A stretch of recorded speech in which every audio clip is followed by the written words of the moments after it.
Because there's a handful of people actually run everything. That's true. It's provable. Not conspiracy. It's all about control. To them we just cattle, numbers, battling each other while they creeping in the shadows, scheming, plotting, clocking your every move, locked in your mind, brainwashed until it's rocking. Got the population operating as they want them, symbolically mocking them, thinking nothing can stop them. So open your eyes to the lies of the evil, the poison in the minds and the lives of your people. And every time they lead you down a line to deceive you, and by then it's always too late to see through the veil that they hide behind, cause your third eye is blind. Better take a stand, we running out of time. Ain't nobody coming to save us, fuck what you had in mind. Arm yourself with the truth and jump behind the battle line. Can we turn it around? Yeah, it's possible. Divided we'll all fall, but united we're unstoppable. This is for the world, this is for the masses, attached to the strings being pulled by puppet masters. This is for the youth, searching for the proof, keep on looking for the clues, I'll provide you with some truth. This is for the ones waking up from the spell, beginning to discover themselves. Yeah, this is for the youth, searching for the truth, keep on looking for the clues, I'll provide you with some proof. This is for the world. Yeah.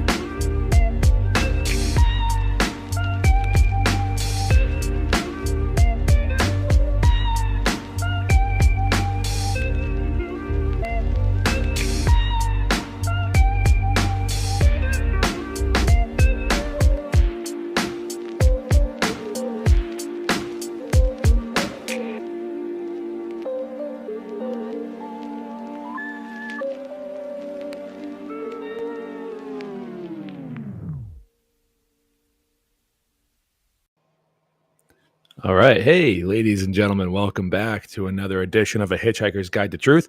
I'm your host, James Cordiner. And, tonight I have a very special guest. I'll bring him on in just a moment and we will begin the conversation. But I want to catch some people up on some things. So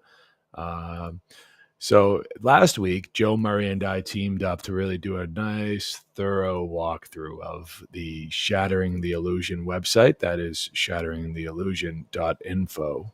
So, but since then, there has been a development, and I want to bring you guys up to speed on that tonight. So I'm going to screen share here, and we're going to go over that. Let me see. Where is it going to do it? Let's see.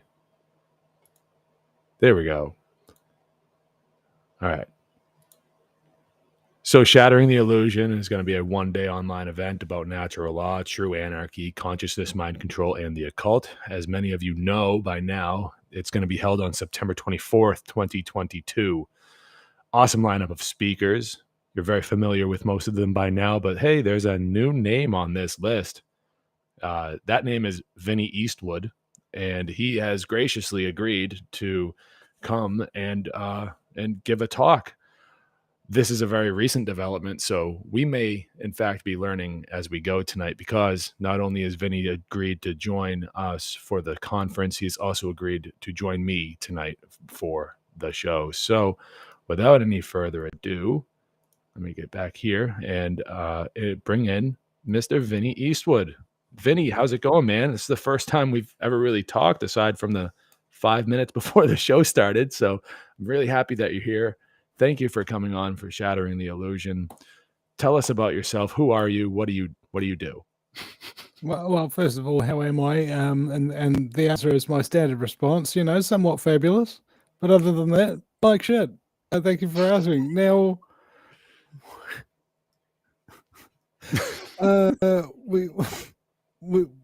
we're off to a good start here already, because it's what was it, 1 p.m. New Zealand Standard Time. Anyway, for those of you who don't know, for approximately 15 years after quitting my job, I took a camera and went out and started asking all the hard questions to all the politicians here in New Zealand, because I was watching what was happening in America through, in most part, the Alex Jones Show. And so I went out there trying to go, oh, we're going to resist your tyranny. And I realized that wasn't my voice. So I found my own voice in the practice of actually going out and doing things. And this was back in the day, well before live streaming. So you had to go out there and you had to film and then edit, and then you had to upload. And for almost all that time, the amount of people filming and uploading or editing or something like that was basically just me when it came to the bulk of important public meetings and protests from an activist angle. So after 2 years of that, I got invited on American Freedom Radio as a co-host with an American host, and then they fired the host and gave me the show, which was the birth of the Vinny Eastwood Show in 2010. And ever since then, we've been doing the Vinny Eastwood Show, where we talk to everybody from G. Edward Griffin and Mark Passio and David Icke and James Corbett and Max Egan and many, many more. Just basically the top cream of the crop of the truth movement who've been doing this a very long time, as well as, a whole bunch of new faces and anybody, really. Everybody deserves a chance to be heard, and it's only by coming together on the points that we agree that we can really accomplish anything. Those points that we disagree, we can often leave for discussion at another time, because the central point on which we agree is that ruthless criminal sociopathic scumbaggery is trying to exterminate it or subsequently enslave us. So, let's get that problem solved first. Then we can talk about anything else that we've got a gripe with each other with. Are you going to exterminate me, James? No, I didn't think so. All right, sweet ass. We've got no fundamental disagreements here. And that's allowed me to make 6,500 videos and get 65,000 subscribers, which is actually the most any news YouTube channel in New Zealand had at that time. And I have been deplatformed, lost all of my YouTube channels and all of my subscribers, lost 80% of my income, 95% of my audience, and I've got repetitive strain injury in both elbows. I got arrested last year, and we're only just going to trial this month, and I've been living under bail conditions where I can't, encourage anybody to breach COVID-19 rules or attend protests or something like that. And life is very, very hard for me right about now. They even cancelled my Patreon without even so much as telling me that they cancelled my Patreon, let alone telling me why. So, bro, it is a tough time to be in truth, and I feel very, very privileged that I lived during the golden age of YouTube. There was nearly a 10-year period there, man, where you could upload or talk about anything, and you never had to worry about anybody flagging you or getting demonetized or anything like that. It was all fair game, and it was beautiful. And then the purge came. So that's where we are right now, ladies and gentlemen. 23rd of August, I'm going to be at the Auckland District Courthouse on Victoria Street at 9 a.m., where myself and my co-accused, Billy Tikaika, yeah, it's a mouthful, I know. And then we're going to be facing up to 14 months jail because we staged a peaceful protest and organized that protest and attended it against the level 4 lockdowns, which were called overnight because New Zealand reported a single case of Delta variant. And then we want to beat the system in the courts, right, in its own system, because ultimately, if you're taking away people's right to protest, even in a lockdown, this spells very much a bad image for New Zealand internationally in terms of its traditional role as a champion of human rights. And that's what we want to do in court, is to prove that either you are going to let us go and find us not guilty, or you're going to prove to the world that is watching that New Zealand doesn't care about your right to protest, doesn't care about your right to free speech, and that this is now truly a tyranny that with no hope of redemption. What do you think your odds are? Well, that's what I asked the lawyer, and I'm not sure he answered me in full, Do they ever? No.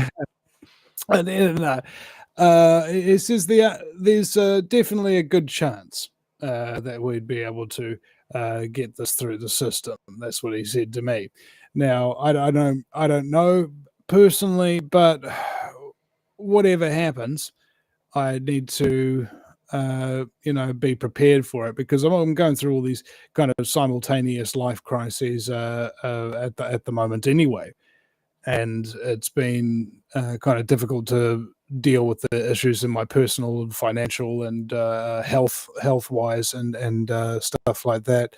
Let alone face the prospect of potentially going to jail. But my lawyer assures me that there's very little chance of a custodial sentence out of this, and they just inflate those numbers of possible maximum kind of penalties.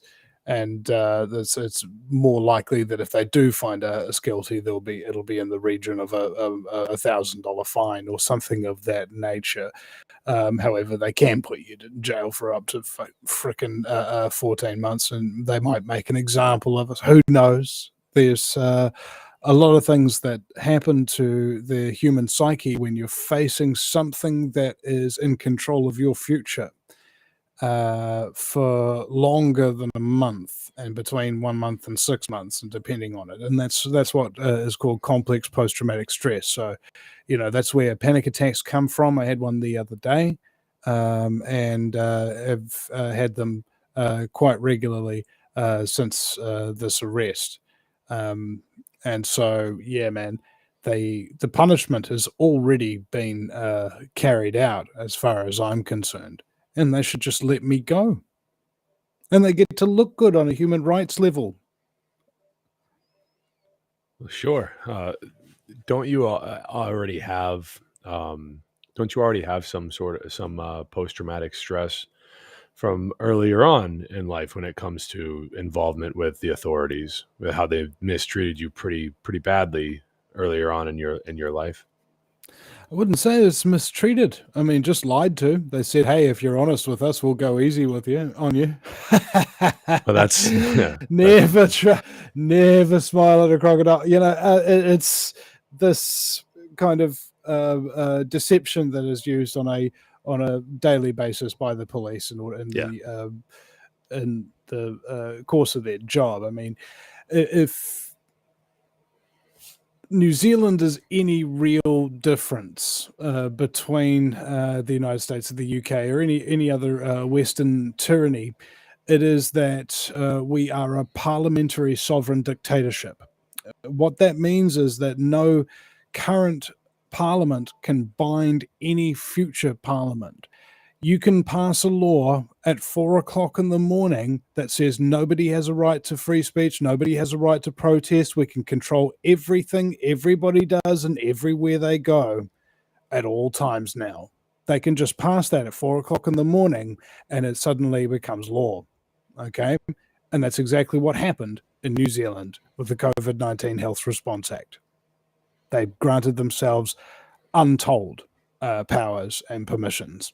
All of which needs to continue if there's a crisis. And so manufactured crises, basically, people have just forgotten that this is the way things are now, that in New Zealand you can pass any law anytime with any justification you want, and it becomes law tomorrow. That's very, well, for lack of better terms, it's very foreign to me. I'm pretty familiar with the way the chain of command or whatever, up the chain, as they would say, the way that laws get passed in this country. We've all watched Schoolhouse Rock, and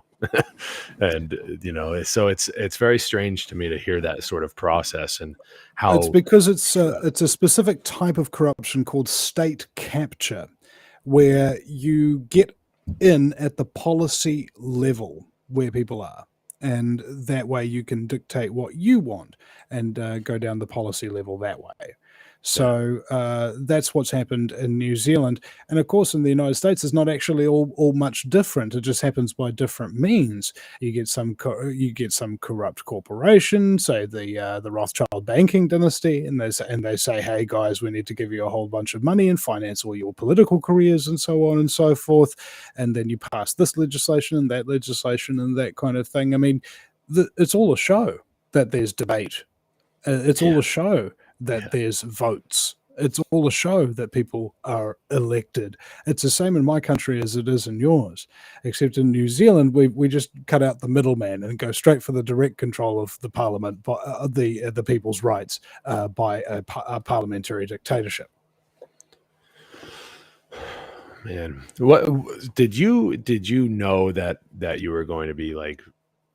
I don't know how to continue this line of questioning. I don't want to get you in any sort of trouble in case they decide to like watch your material. Are you known as a public figure to the courts, to these people that are that have arrested you and are looking to charge you? Are you known to be speaking like this on the internet?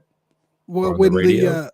When the Christchurch mosque massacre happened, I was like number one on the country's most watched list because I was actually talking about it. You know, talking about the term false flag and so on and so forth. And the police visited me 7 times, and there was a media article about me and others and things of that nature. And I've had a big. If you just Google Vinny Eastwood, it'll come up with a lot of mainstream media sort of attack slants and things of that nature, because ultimately my web presence got burned out. Like just they took a torch to it, and suddenly it's very hard to find where I actually am these days, or who I actually am, because of the flurry of disinformation, misinformation, or just outright character assassination that there exists now. So you could say I'm a public figure of sorts, you know. I guess I was just curious if the courts knew about your reputation. Seems like they do. Well, I mean, if they do, might be some kind of like a passive thing, because you're talking about an individual judge. Now, Yes. what chance do you think there is that the district court judge that Vinny Eastwood is going is going to be judged by watched his show last night? You know, Who knows? you know. I mean, but at the end of the day, you know, of course this is being recorded. Of course this is being watched by police and things of this nature, not to mention the censors and so on and so forth. There's whole lot. I remember when you could say words just as they come off the top of your head, and you didn't have to think about them. And you didn't have to think about the consequences of your actions because they were just words. But now, the wrong word can get you banned. Just like that. No judge, no jury, just straight to execution. And just because of a slip of the tongue, you know, you use the wrong buzzword or something of that nature, or you made an enemy because you were trying to do the right thing, and somebody false reports you, and you've got your channel taken down before you can even claim your innocence, kind of thing. So, you know, it's a tough environment out there now. And it used to be great back in the day. So I really want to bring that kind of stuff back. You know how people were always talking about I want to bring back 8-track tapes, you know. I want to bring back a free internet. You know, it sounds as absurd as trying to bring back 8-track tapes now. It's not gonna happen, man. It's just going to get worse, and that's the saddest thing, because I got educated by the internet, man. So educated by it because of the information that was available, and now that information it's like the stars are disappearing from the sky in front of our eyes. It's just terrifying. Well, luckily there are platforms such as Odyssey and Rumble who at the moment are pledging to not limit speech within certain boundaries, of course, which I think are reasonable boundaries. You know, you don't want to go around telling people to be violent toward others. Not necessarily my style, and I can see the use for such, guidelines or parameters around the whole free speech bubble and whatnot. Something that you've actually mentioned. So cards on the table. I'm not very familiar with your show. I'm not a regular listener of your show, but we are part of the same circles, and I've been starting to pay attention more. I started to pay attention when I saw that you were getting arrested a couple like some months ago, and I'd actually been trying to catch up because just like you, I have just inundated myself and just buried myself in like podcasts and books on tape. What I do for a job, I am able to put on a pair of headphones and just drift off into absorbing all of the information that I can possibly get my hands on.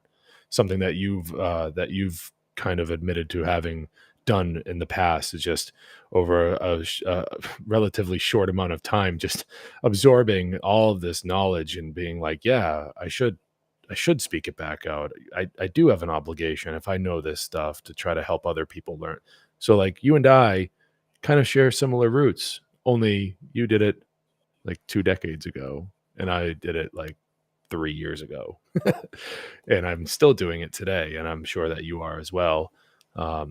Never never reach the point where we stop learning, right, Vinny? But I just wanted to like be honest about that with you. But I've been paying attention recently because it's very, very sad what you're going through. In my opinion, I couldn't imagine going through that for these reasons. I have been in front of a judge before in my own way for different reasons, but never anything like this. It's very odd to me being an American, of course, being put in front of a judge because you disagreed with your government. So I wanted to say, like, my heart goes out to you, and I do plan on helping with something in any way that I can. And that's a pledge that I can make to you, brother, because you've been doing this for far too long. And something I wanted to I wanted to say to people out there listening, this guy has, this guy, Vinny Eastwood, has been around for a very long time. So maybe I'm not familiar with his work, but I'm familiar with his reputation. There's a difference there. And he's been around for a very, very long time. And the fact that he's going through this and he can't turn to the community and say, hey, got my hand up over here and maybe my other hand out. Could you maybe pass a few bucks my way? I know that this is like a topic of much contention within the freedom community, the whole monetary system and whatnot, but it still exists today and they're still using it against us. And it's very difficult to get out of it. And it's going to be even more difficult to get out of it if they start plucking people away and putting them into cells. One of them being my guest tonight, Vinny. His work is needed. He's needed. So, how many people out there have benefited from listening to Vinny Eastwood? And how many people out there could actually just send him $1? Like $1, if he had how many subscribers? $1 a piece. This dude could be out of the woods in no time. I'm just saying, like, come on. Like it's not like me to speak like this, Vinny. So it's like a little awkward for me, but I've heard what you're going through, and I'm actually kind of appalled with the nature of the way that the community is not responding.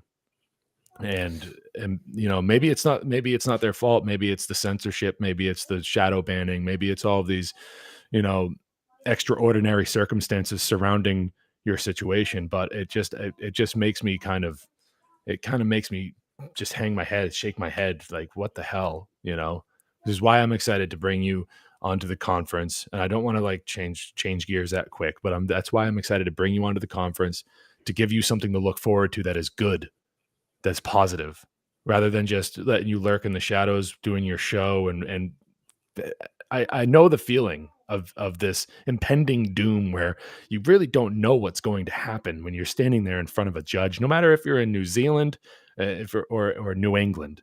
I know that feeling. It's the same feeling, and it's a terrible feeling. So like, you know, I'm very excited that you're going to be there, and give you something to look forward to do, to look forward to be a part of, and you know, but that's why I wanted to bring you here tonight as well, because through all of this struggle, you keep going.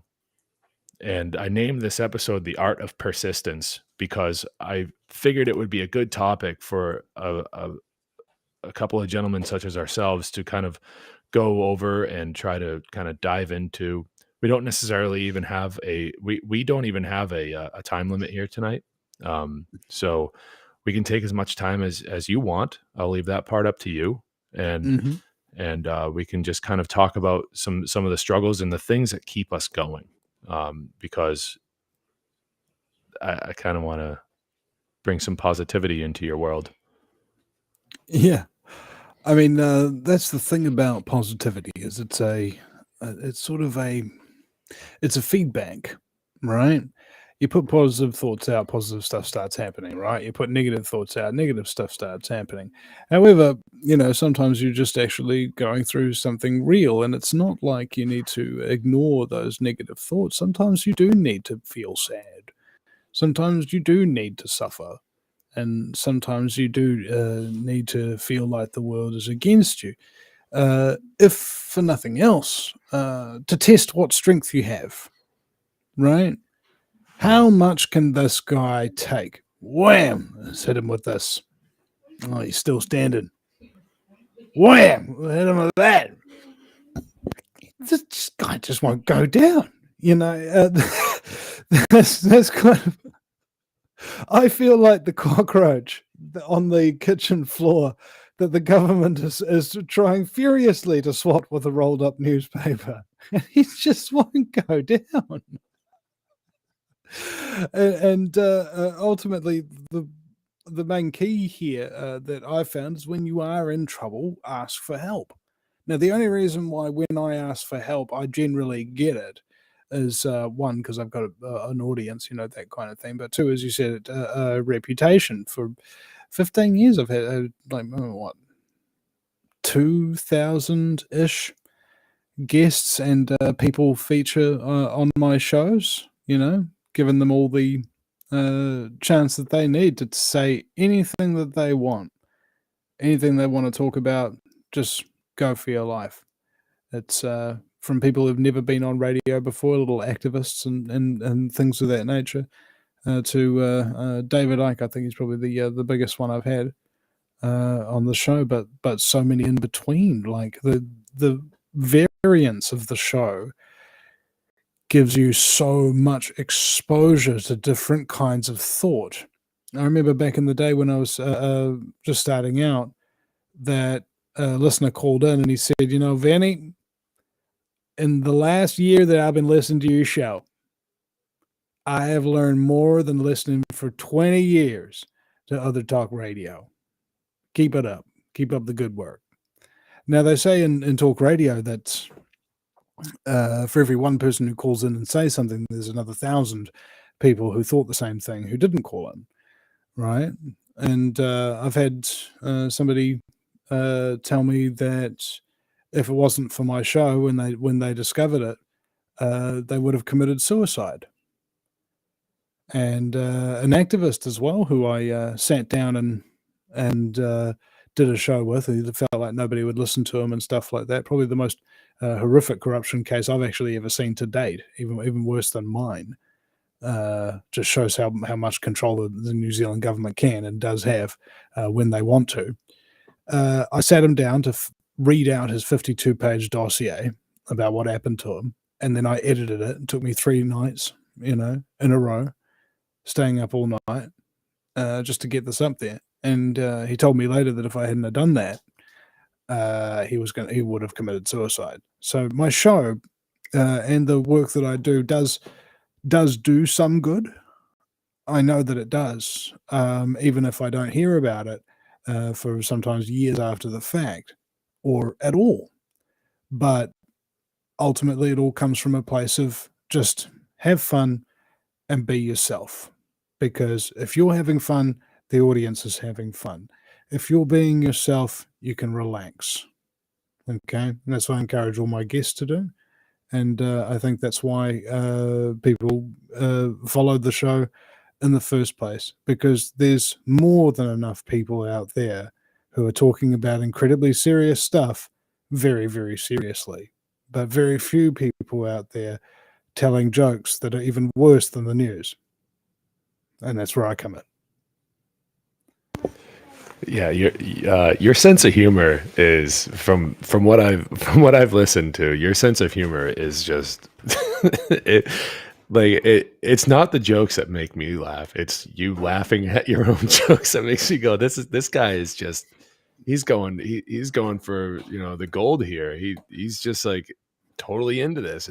He's having a great time, and and spreading some really good information while doing it. And it's like it really captures my attention. It makes me want to listen more.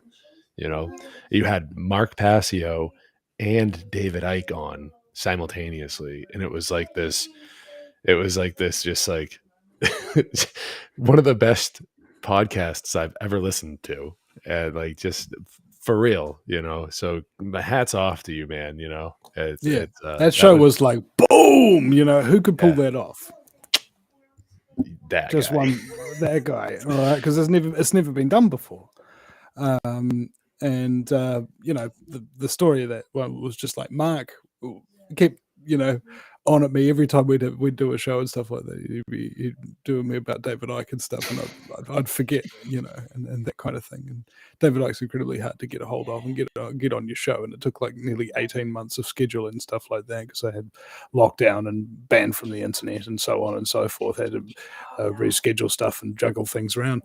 But in the end, I was just like, you know what? I'm going to get Mark Passio on this show too.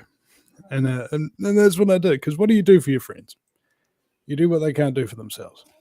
Yeah. Yeah, that's true. Yeah. Yeah, I really enjoyed that show. So about the conference, we've been trying to get a hold of you for a while. I didn't know. I didn't really know just how much you had going on until I heard you kind of pouring your heart out the other day on your show. And I wanted to ask you, like, do you have any ideas on what you will be presenting in terms of my case, or like at the conference? Yeah. At the conference. Sorry. Well, I think it's going to be about the one-man media job. So how one person can do all of the jobs, provided he's got the right programs and the right gear, and doesn't need anybody's help ostensibly if he has an idea in his head and wants to create it. You want to make some music, you want to make a website, you want to make a video, you want to do a live stream, the resources are there, and you can do it. It just takes a little bit of hard work, learning how to use them, and mostly hard work is so much better if you're not just practicing, if you're actually doing something. Yeah. All right. I remember the very first thing I got on American radio was Man on the Street, and I'd go around with my handy cam, just with the lens cap closed, and I just hold the handy cam as a microphone up to the mouths of the people that I was interviewing, and then I'd come home and I'd rip the audio off of that and then send that to the radio studio, and it worked a treat. It sounded beautiful. And it's just little tricks like that you can put up your sleeve. That means that you are a lot more self-reliant and multidisciplinary, especially when it comes to the media game, because it's everything visual, it's everything of the moving picture, and everything audio, all in one, that you need to be able to get to a reasonable level if you want to be totally independent and be able to say what you want and do what you want on your own broadcast. So I didn't know that you were on American radio all those years back. That's incredible that you went out there on with a, you said a handy cam. What would that be? And like just like a video recorder, like a little camcorder. Yeah. Back in the day, the little Sony Handycam, like that. That's when I quit my job and bought a iMac, a Handycam, and a tripod, and then just started going out and filming protests and public meetings and stuff like that. And after nearly 2 years of that, I got noticed by Mitch Santel, who later became my producer from After America, I think is his website now. And then it got me a slot on American Freedom Radio on a show called the American Freedom Report, and he was hosted with Dave Von Kleist of 9/11 in Plain Sight and Brent Johnson, the voice of freedom. And they got me doing man on the street things. They basically sent out a man on the street request to say, go out and ask people these questions and that kind of thing. And so I did, and I went out and I found people, like activists and things of that nature to ask these questions to, and then they'd give their spiel and whatnot. And we made a little MP3 of it and then sent it into the studio.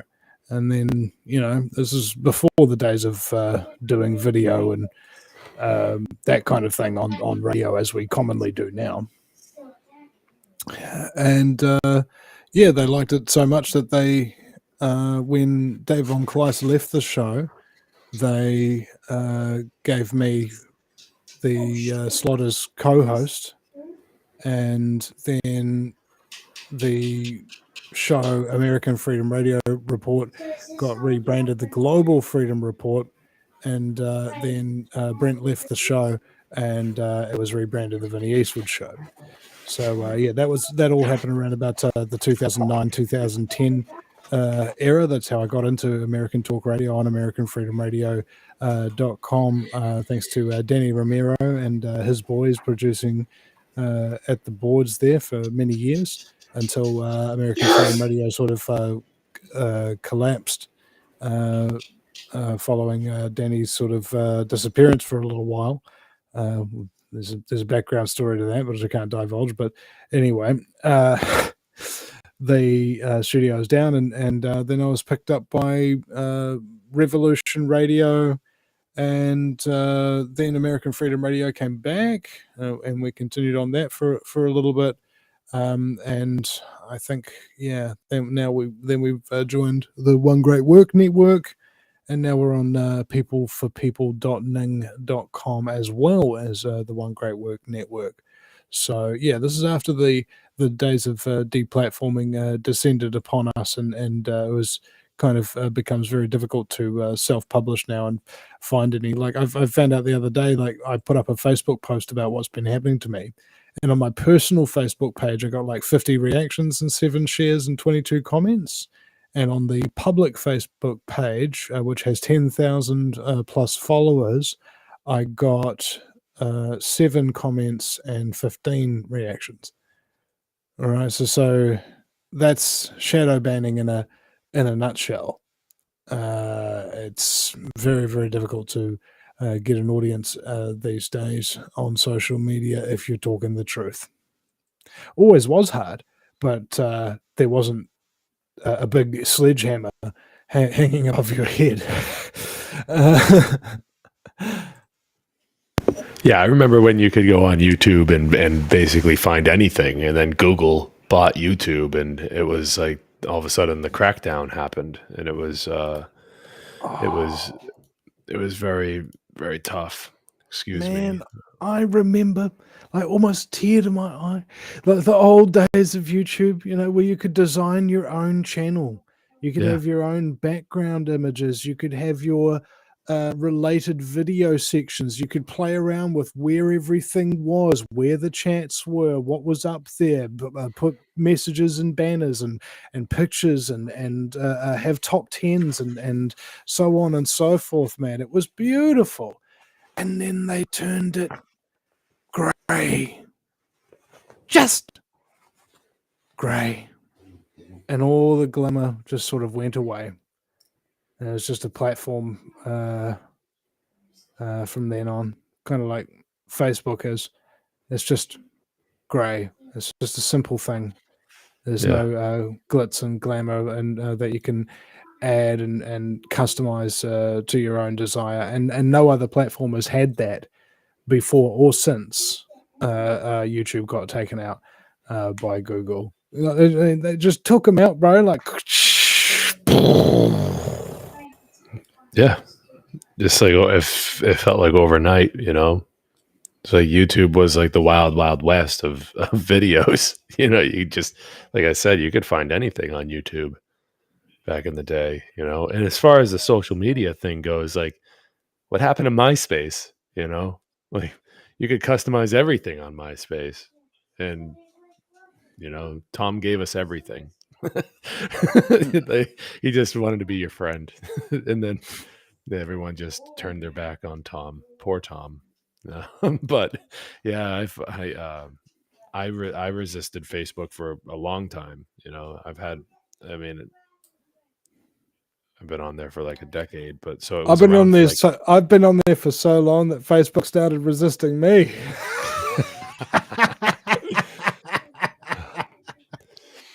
Oh man. Oh boy. Yeah, it's been around for a long time though. But that's so that kind of brings us to like what I really wanted to get into tonight, and it's, I'm glad that we're taking our time with this, but I mean, nice, nice background. That's awesome. Yeah, they do. They live. How does the rest of it go? They live. We what? I have come here to chew bubble gum and tell bad jokes. I'm all out of bubble and I'm gum. all out of bubble gum. Oh man. So is there anything on any force on this planet that's going to get you to stop broadcasting? Well, yeah, the use of force, as soon as you, then I'll stop broadcasting. It's a pretty definite end to this. All right, yeah. If they give you the Bill Cooper treatment, I get it. Yeah. I just wanted to ask that because there are many people that would have stopped already, facing the flack that you have to face. Everything okay? Oh yeah. All right. But it's just I mean, there's a lot of people that would have stopped already. They would be like all timid and afraid, especially after what they pulled they said that you weren't allowed to use the internet. It just baffled. It just. Really I queried the judge. I said, "The internet, sir." Yeah, it just makes my head spin. In the 21st century, sir.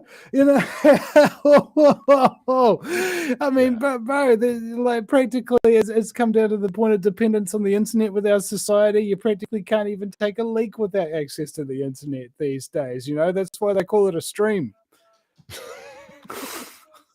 Yeah, you call it a wiki leak. A wiki leak, well, I mean, usually it's a wiki leak, but sometimes you need to use your Assange. Okay. It just confuses me because it's just like I said before, like they wouldn't let you use the internet. That just makes me just.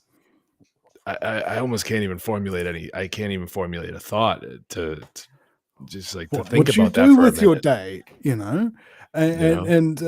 that was the thing. I am blessed with how some people collect things, right? Yeah.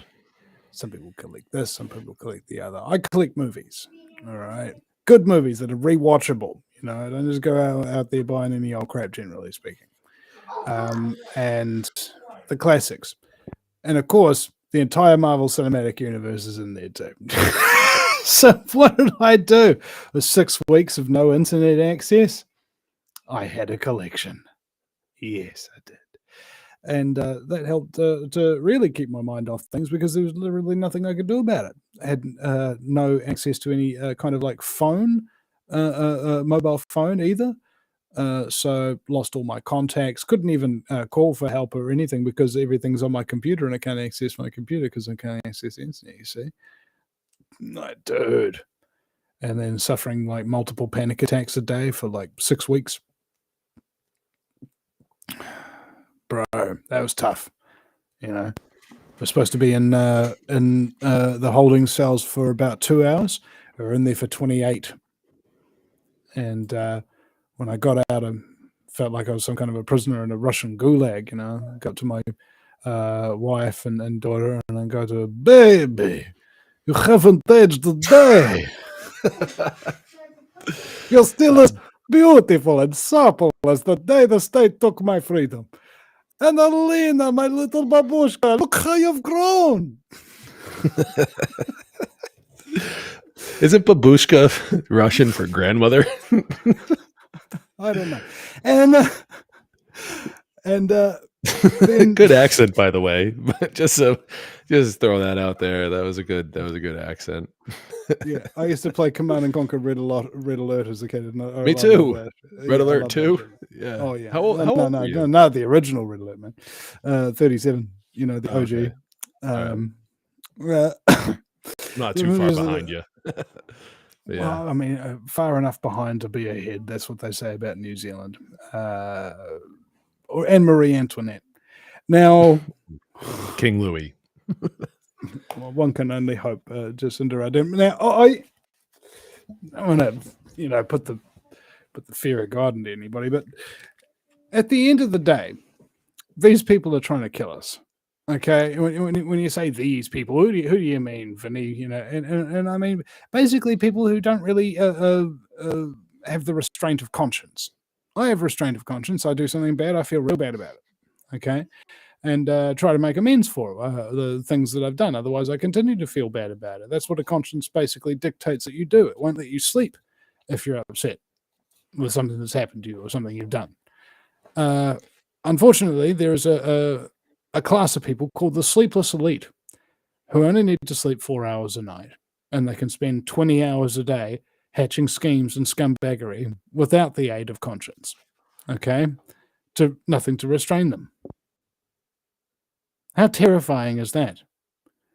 And when you look at it, you don't belong to those people, and they don't belong to each other either. But they've got control of society now, and they can work harder than we can. They can pay more people than we can. They can do things that we can't. And that is the reason why it's so hard to wake people up to this reality that psychopaths run the world. Because the ordinary person who possesseth a conscience, generally speaking, cannot imagine the things that these people would do, because they falsely believe that everybody's kind of like them. They're not. They're very, very different, and they will do things that you wouldn't dream of doing, even in your wildest nightmares. And that's what we face at the moment, is a true battle between good and evil, for lack of a better word, between Satan and God. I talk about it, the God consciousness, and this is what I feel like I try to embody with my work, is I can live, but in order to do so, I must give. As opposed to Satan consciousness, which is I can live, and so I must take. Whenever I am getting something, it's always because of something I've already given, generally speaking. When people donate to the show at vinnyeastwood.com, it's because I've done so much in the past, or I've done something already that has given positive benefit to people, and I get rewarded in that sense, sort of directly by the universe, embodied by the people who listen to the show and support it. And when your economy, your personal economy, is dictated by the people you help on a daily basis, that enables you to sleep at night, and that enables you to do quite a lot more work than is ordinarily possible, because helping people helps you, ostensibly. It orders chaos. The truth orders chaos. At the moment, we have much chaos that needs to be ordered, and so much truth that needs to be told, truth about the world and how it works, and the truth about ourselves and where we are not our best. You know, there's a there's something to be said about that when you mentioned there's a lot of truth to be told. You know, I think that they, then the big they, you know, I think first of all, I agree with you on everything that you just said. There is a plot of extermination in the midst of every section of the population of the planet of Earth that isn't one of these control freaks. I totally agree with that. Um, to what level are they willing to go to? Well, we haven't seen that part yet. We haven't seen that part yet, but we can definitely assume that they are doing the slow burn, so to speak, because they know what would happen if they flipped the light switch. To put another kind of saying into the mix, total revolt. It would be absolutely. It would be a total revolt. I am not one of these people that think that there's not a lot of people awake. I think that there are a lot of people awake. I think that the problem lies in the lack of courage and the overabundance of loneliness that these awakened individuals feel. We are spread out, as far as I'm concerned. Very, very spread out. Too spread out to make an actual difference. Um, to be honest, to be completely honest, the people that you and I both are, you know, associated with, you know, the different social circles that we have, um, they're all wonderful people. I'll say that first and foremost. Absolutely wonderful people. The best people I've ever met in my entire life. The only unfortunate side of the whole thing, we all live in different places.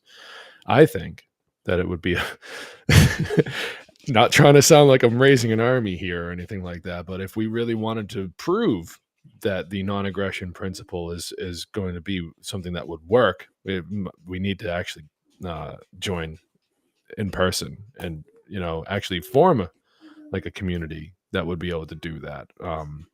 Trailing off a little bit, but that's okay. But just to, you know, man, Misery loves company, right? And, misery does it's love all- company, but so does happiness. Yeah. You know, what I was going to say is that the reason why they're ramping everything up is because they you know, they pulled the trigger in a big way, and a lot of people sat there and they're like, wait a minute, no. That's why I think that there are a lot more people awake than anyone's willing to give credit to.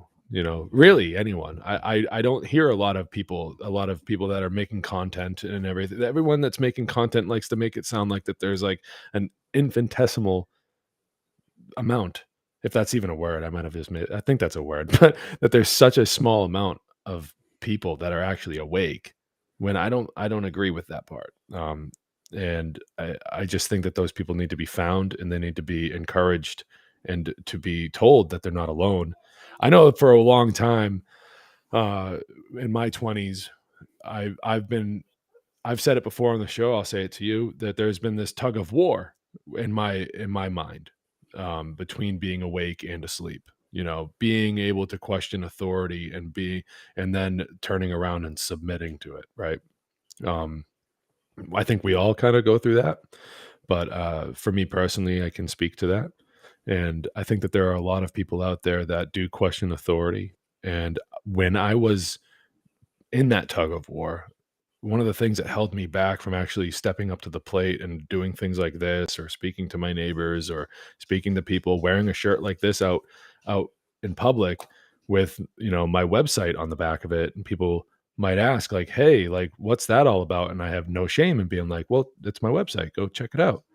And forming meetup groups and trying to do these things, I'm in the process of trying to form a meetup group. I've actually gotten into contact with a few other truth seekers in New England, and fortunately, they're not so far away that it's impossible for us to actually do like a bi-monthly or monthly meetup, on a Sunday or a Saturday, and get maybe meet them and try to see what we can do to help each other, maybe learn how to garden or spread information, make pamphlets, whatever, whatever it is. But the point is that that feeling of loneliness held me back for a long time.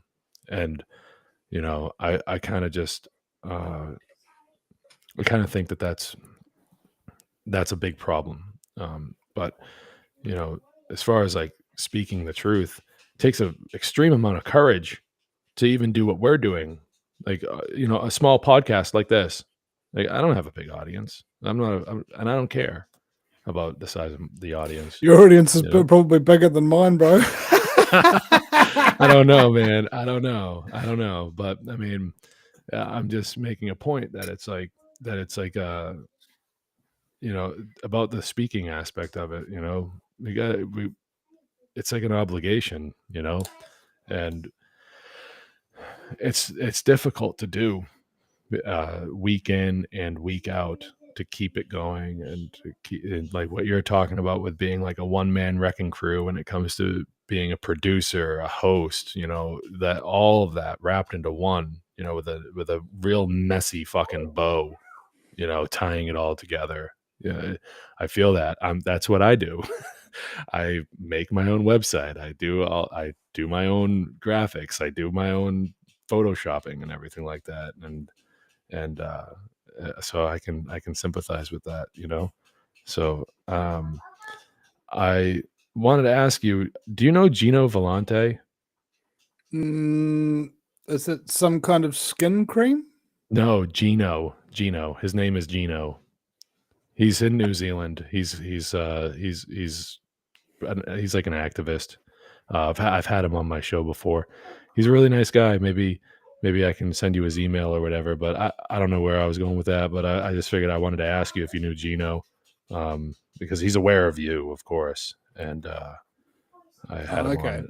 I had him on. I had a comedian, Wyeth Chalmers, on the show one time, and I was talking to him about how, how like people watch your show. You're doing your show. You're not watching them, that kind of thing. So one person came up to him and said, "Oh man, I saw you and talked to you at this comedy gig a few years ago." And Wyeth goes, "Oh, did you just?" Like, because for the host, it's something you do all the time. It's kind of like work, and so it's. Do you remember like that day at work 6 weeks ago at about 11 o'clock in the morning? And no, I don't. See, because it becomes part of the memories that your body doesn't think this is going to keep me alive, and so they go away because you have so many of them. Like, you don't remember all the times that you've taken a leak. You don't remember all the meals you've had, even though that's what you needed to do to survive, and that kind of thing. The instance of it is unimportant as far as your brain and memory is concerned. So you forget people. You forget so many people. You forget names and faces and places and dates and things like that, because you're seeing so many of them all the time, in a way that human beings actually were never meant to. We can't actually have too many complex relationships and things like that, regardless of how social media works. You can't say that anybody on Facebook is actually your friend in real life unless you're like talking to them for at least an hour a week. They said the research done on this. You've got like about between 2 and 3 friends that you spend at least an hour a week just talking to, not being distracted by anything, but actually just talking. and maybe 180 or so acquaintances. Now, the reason why this is because way back in the day, the average size of a village was about 180 people, and we haven't evolved to live in cities of millions of people and things like that. That only just happened in the last 100 years. We haven't had a million years to evolve to that kind of thing. And so we're projecting out, and that's where the loneliness comes from. All right. It's kind of like dying of thirst on the ocean. Water everywhere, but not a drop to drink. People everywhere, but nobody to talk to. I was anticipating you saying something about water everywhere, not a drop to drink, people everywhere, and not a one that thinks. Yeah. I thought about that line, but no. Yeah. I didn't but that's my bad joke for the evening. I'll laugh at myself. It's very good. It's very good. You know, I remember this reminds me of a joke. Actually, there's this thing on. We did a gig. I think we performed at the Langholm Fishing Club. And so gig, you got tell people what you mean by gig, because they might not know. Vinny and the Vendettas, my band. Yeah. Good. And we rocked the house out that night, man. I like went to go take a piss, and one of the guy walks into the toilet, and he's singing the lyrics that he just heard of one of our original songs and stuff like that. It's just like, whoa, bro, we're really knocking him dead tonight. And then later on that night, there was this drunk little blonde chick, and she like was making these jokes, and they weren't at all like even mildly entertaining, because it's just annoying drunk chick. You know, annoying drunk chick. Every chick's got annoying drunk chick inside of her, just screaming to get out. And it's true. And yep, you know, and. So anyway, she's just like, well, normally I'm like so funny. I'm like so funny. And I was like, and I was like, you know, in my life, I have met many people who are very hilarious. You know what they all have in common? None of them tell you how funny they are. You shouldn't have to tell people how funny they are, or yourself, actually. Yeah. And that's the thing. But in either case, I was just talking about like my arrest in this little documentary I made, the day democracy died, the arrest of Billy TK and Vinny Eastwood. And man, it was traumatic editing that. Like try editing your own arrest while you're like near on having a panic attack and stuff like that, and have to watch it over and over and over. Far out, man. That is so traumatic. And I thought that doing the video would like lessen the trauma. Like I'd become desensitized to it, as it were. You know how you watch horror movies and things like that in preparation for the birth of your child. But there's so fucked up. Yes, yeah, but it's different when it's you. It's not. It's like you lived that moment. You're watching yourself like almost like from a bird's eye view. Like, does it ever feel like an out of body experience watching yourself like on film? Like, because honestly, when I'm rewatching like old home movies, or even sometimes the podcasts or whatever, it's funny, home movies these days are like Facebook videos, but anyways, it's like an out of body experience from time to time when you're like, ooh, that's all right. So does it ever feel like that for you? Is that what brings on the panic attacks? Is like, because it's like different when it's you, right? Oh, I never had a panic attack sitting there editing the video. No, but I cried heaps. The panic attacks happen when somebody's in control of me, and there's nothing I can do about it. Like, and I think, and that thought's in my head, you know, kind of thing. So usually it only happens when there's nothing else I can do but panic, which is convenient, really, because it means it doesn't matter if I'm having a panic attack, generally speaking. What do you do? What do you do to cope with them? What do you do to work through them? Well, or do you just like grin and bear it and let it pass? Breathe. You breathe real hard, and lately they've been getting hot panic attacks. So like my body temperature just starts soaring up, and I have to take off basically every bit of clothing that I've got on. Right. And then just kind of just sit there and just breathe and just remind yourself that everything's okay. You're not under direct threat. There's nothing coming to kill you in the next 60 seconds. You're all right. It's okay. You're gonna be all right in a minute. Once your nervous system calms down a little bit. There we go. All right, that's about the length and breadth of it.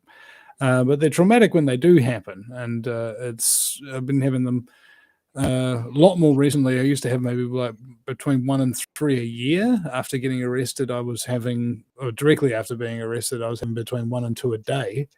Nice. And for a good couple of weeks it was like that. It's been lessened somewhat of late, but now I just realized that I've got liver problems. My naturopath David Holden, who sponsors the show at holdenhealthcare.com, he has checked me over, and he's like, in liver toxicity on a scale of 1 to 3, Vinny, you're like a 7. All right. Like, whoa. Just like all the stress been getting to me, just punishing myself and that kind of thing.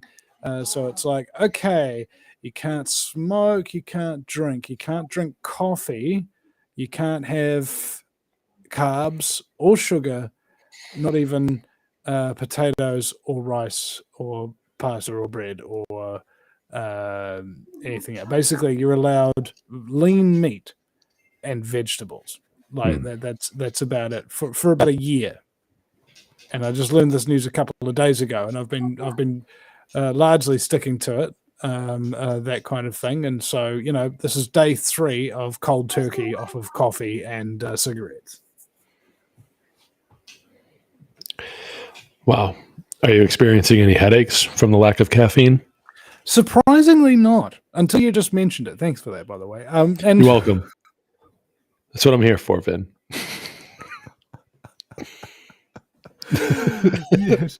But I've been cranking the herbal teas, man. You see the little tea bag thingy, which is also green, incidentally. Oh my god, I'm going to have peppermint tea on the show all the time. Is that why you can see right through it? It's because it's green tea. Yeah, no. It's like, that how you got the tea bag, little Dunkum thingies. Yeah. These ones happen to be green as well, just like the cup. I just always thought it'd be cool to have an invisible cup, and be like, right? Like have no you should wear like a green turtleneck and have it pulled up so everyone just sees your face, and that's it. Yeah, it can be like Max Headroom. Funny Headroom. Oh man. Vinny, what genre of music do you guys play? Do you guys you and the Vendettas? Well,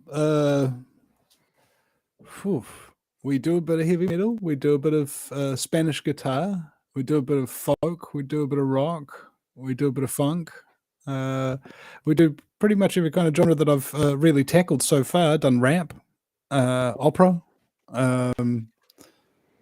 dance music. I believe it's kind of like house and dubstep, and just basically, I'm a very multi-talented musician, but I can't play any instruments. Is the thing. I can edit stuff, and I can compose loops and maybe do very very basic musical composition on GarageBand and things like that. But my real skill is in my voice, where I can somebody can just start playing a tune, and I'll just playing jump rope. You find a little rhythm where you start jumping to it, and the words just start coming to me, and then before we know it, we've got like a song that's like really awesome and like nearly finished. That's with awesome. choruses and everything like that. I haven't met anybody else who knows how to do this yet, like live on the fly. As far as I know, I'm the only one, but there's bound to be other people who just like come up with songs off the top of their head that are like really awesome. I mean, there's lots of rappers like that, but they don't come up with the chorus when they're doing it. I haven't seen one come up like that. And yeah, it's an interesting thing, and I've played with a lot of other musicians, and they've all said the same thing, that the music just kind of like flows. Is very much my strength is my voice and the flow of thoughts and words. So you're the vocalist. Yeah. That's awesome. Yeah. Not many people know this about me. It's not something that I really talk about. I don't think I've ever talked about this on the show. Is I can play guitar, and given if it's the right song, I can sing pretty well. I can do. That's my little boy, my son running through the house. It's pretty hot over here in New England at the moment. But we got a comment here. I want to show everybody here. We got a comment from David Charles. So he's addressing you, Vinny. He just sent a one-time $2 gift. If I weigh out Waldo with my broke, handicapped, disability check getting ass, can donate $2 through PayPal to Vinny Eastwood. Challenge anyone to match my donation. So thank you, David. I'm sure Vinny really appreciates that. I Thanks, don't want man. to speak for you, but yeah, I mean, that's a good point to make. You know, this dude's hurting over here. We got to help out our brother. You know, that's what this community is. It's supposed to be a community. It's supposed to be a network. You know, it's supposed to be something that we can, you know, kind of have a little bit of a shoulder. I mean, I can't. It does seem to me the irony of asking a bunch of anti-vaxxers have been mandated out of the job is pretty much we all are to donate, you know, to support somebody. You know, that was the thing that I found going out, is that you know, there's only a certain amount of people of us really even left who've even got the means to really support this war against the New World Order and the people who are on the front lines fighting it. You know, and it's a deep concern for the future of the movement. What do you say about just getting a job? I already know I'm not the one asking, but I'm sure that there's going to be people out there listening that go, why doesn't this dude just go and get a job like the rest of us? I'm suffering. Yeah. I got a Every job. time. He should have a job. What's up? Yeah, well, I mean, the complex post-traumatic stress that I have is two-tone. One from being a prisoner of the police and having all you know, control out of my life taken out of my hands, and the other is being basically the same thing happening to me by employers. Meanwhile, there's this thing called the world. There's a thing called human freedom. Both of which are not served by you doing your job per se, unless your job is about preserving human freedom in the world. And so that's why I can't do a job per se, is number one, if I try, I have a panic attack. And number two, I already have a job, which is preserving human freedom in this world. That job doesn't pay though, or else we'd all be millionaires. Well, you know, I came up with what I deemed to be the world's worst business model. I plan to make money by telling the truth, you know, and you know, nobody told me that this was a bad business move, apart from the government when I applied for a small business loan and they turned me down flat, you know. What are they? They're just like, they just go, no. This is like, look down at the paper, look back up at you, look back down at the paper. Go, you know, you should have dotted your I's, you should have crossed your T's, Vinny. Oh man.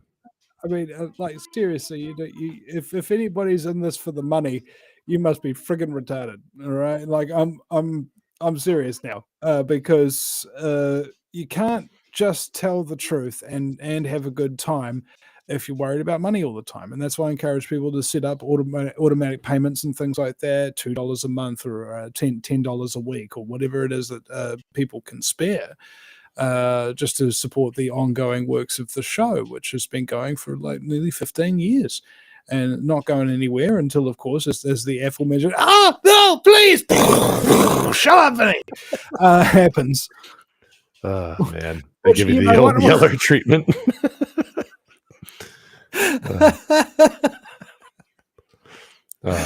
Well, I pray that day never comes, man. I really do. Vinny Eastwood's going to get put down like old Yeller. That's actually quite hilarious to me. This is the thought of getting exterminated. You know, it's on my bucket list. You know, like I'd like to. Well, it's I'd like like to what know you say. It's the lighter side of genocide. What's the point? What do you? What is it? If you can't have a good time, what's the point? Just because we're being exterminated doesn't mean we can't enjoy it. Right. Otherwise, what's the point of being killed? The Vinny Eastwood Show, where the only thing worse than living in a high-tech global police state run by child trafficking Satanists is Vinny's jokes. I mean, seriously, they're just awful. So the show has this quality to it, which I like to listen to. Like, I remember one time I was trying to, and I haven't listened to really anybody's shows, not even my own, for a number of years now. You know, I'm just like, my time for learning is over, kind of thing. And I think it's also because my health was packing in. Did you know that if you've got liver problems, it can make you feel apathetic, like you don't really care about anything? Did I know that? Yeah.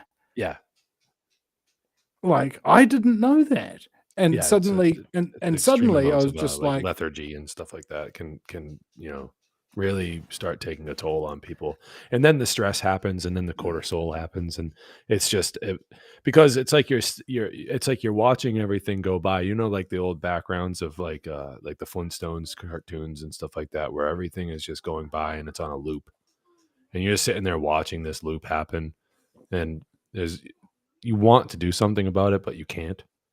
And it's like a real physical problem, and people think it's mental, but it's not, because it's coming from a physical part of your body.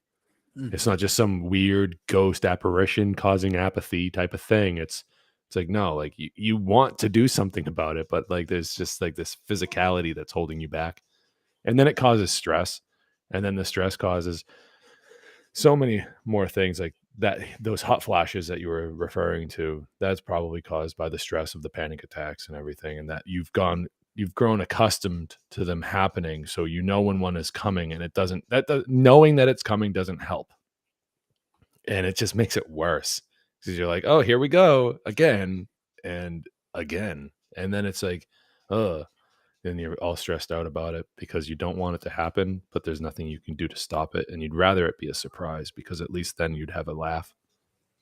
What was that type of thing? But yeah, the liver is the home of so many important functions of your body, and the apathy. I've seen a lot of alcoholics, man. I've seen a lot of it. I've seen a lot of drug addicts. I've seen a lot of alcoholics. It's a big part of my past, and it's really sad.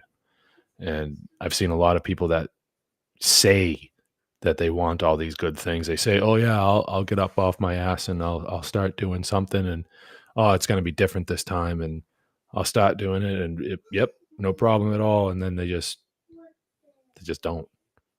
They just continue sitting there, you know.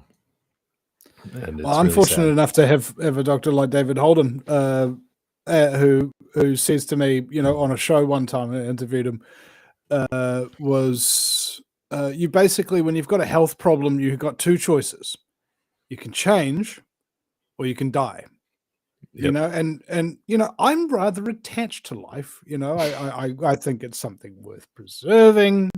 I like the idea of it ostensibly, and so now I've actually figured out why I was in such a funk for like a long time. You know, even before you know, getting arrested and stuff like that, for a long time. It's just in a bit of a bit down and fatigued and stuff like that, and not really caring about anything.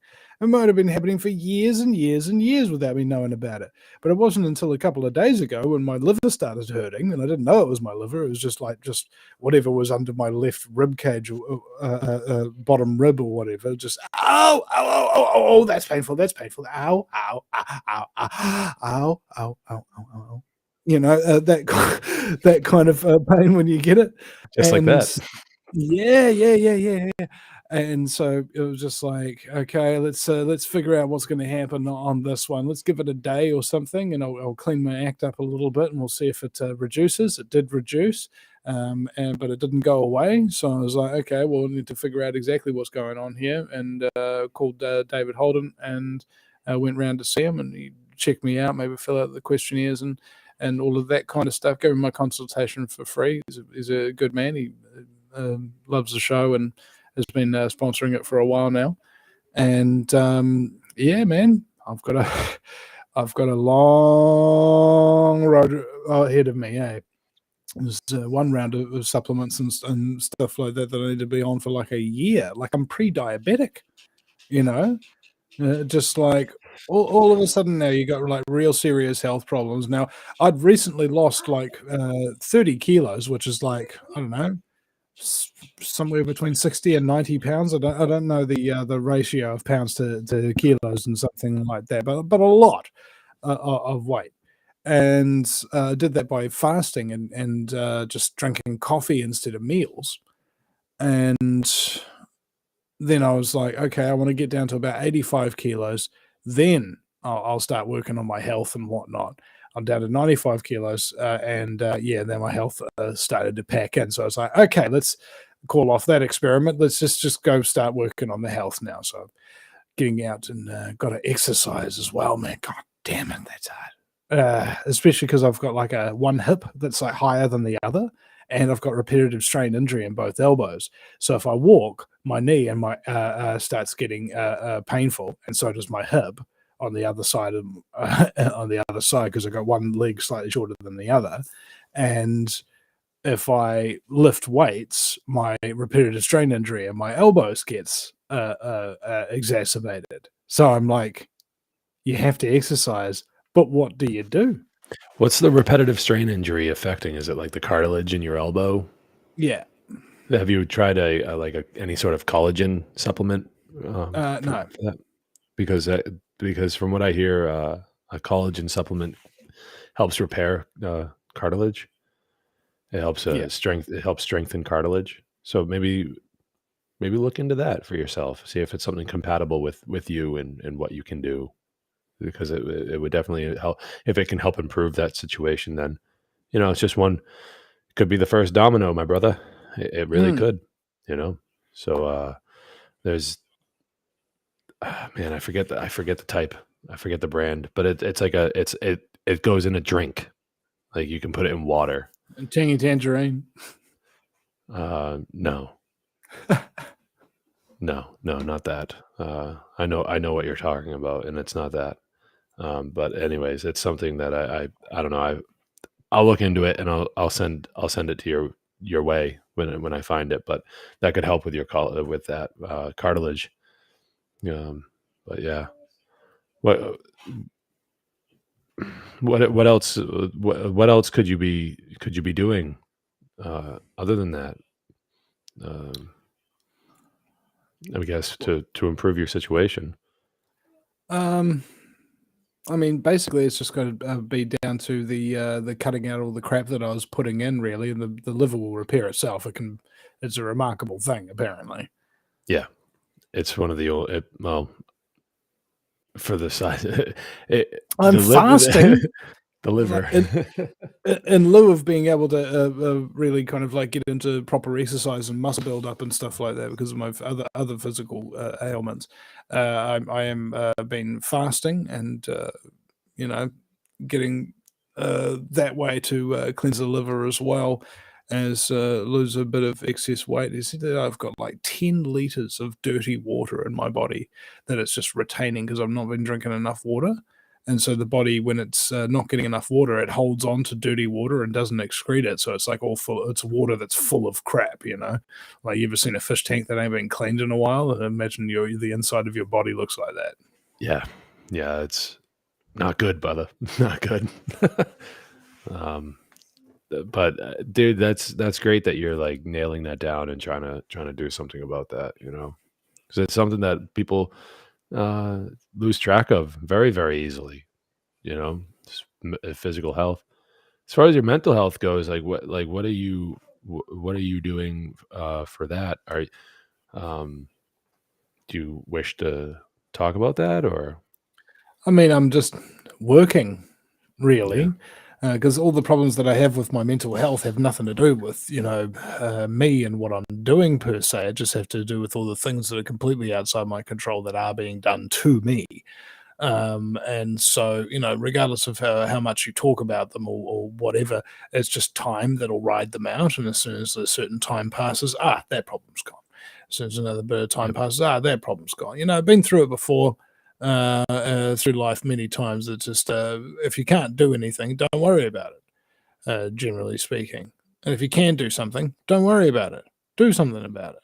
So that's what's problematic, though, is like when people are holding threat over your head and so on and so forth, and you're struggling on a weekly basis to make the rent for this reason or another. Yeah, man, it can just have a cumulative effect of stress on the body and the mind, and it just doesn't go away until the problem that's actually caused it goes away. It's true. That is true. I was just wondering if there's any sort of like activities that you're doing to try to like, cope with the onslaught of these authorities coming at you, man, like entheogens or cannabis. How are you, how are you taking the edge off if there's even an option for you to do that? Yeah. I was curious about that. Well, of course, Wade. Mhm.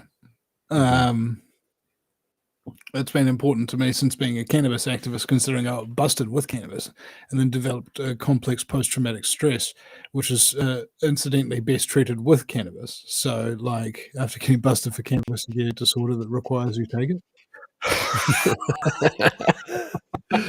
I know, right? I know. It's There is a God, and he hates me. And yeah.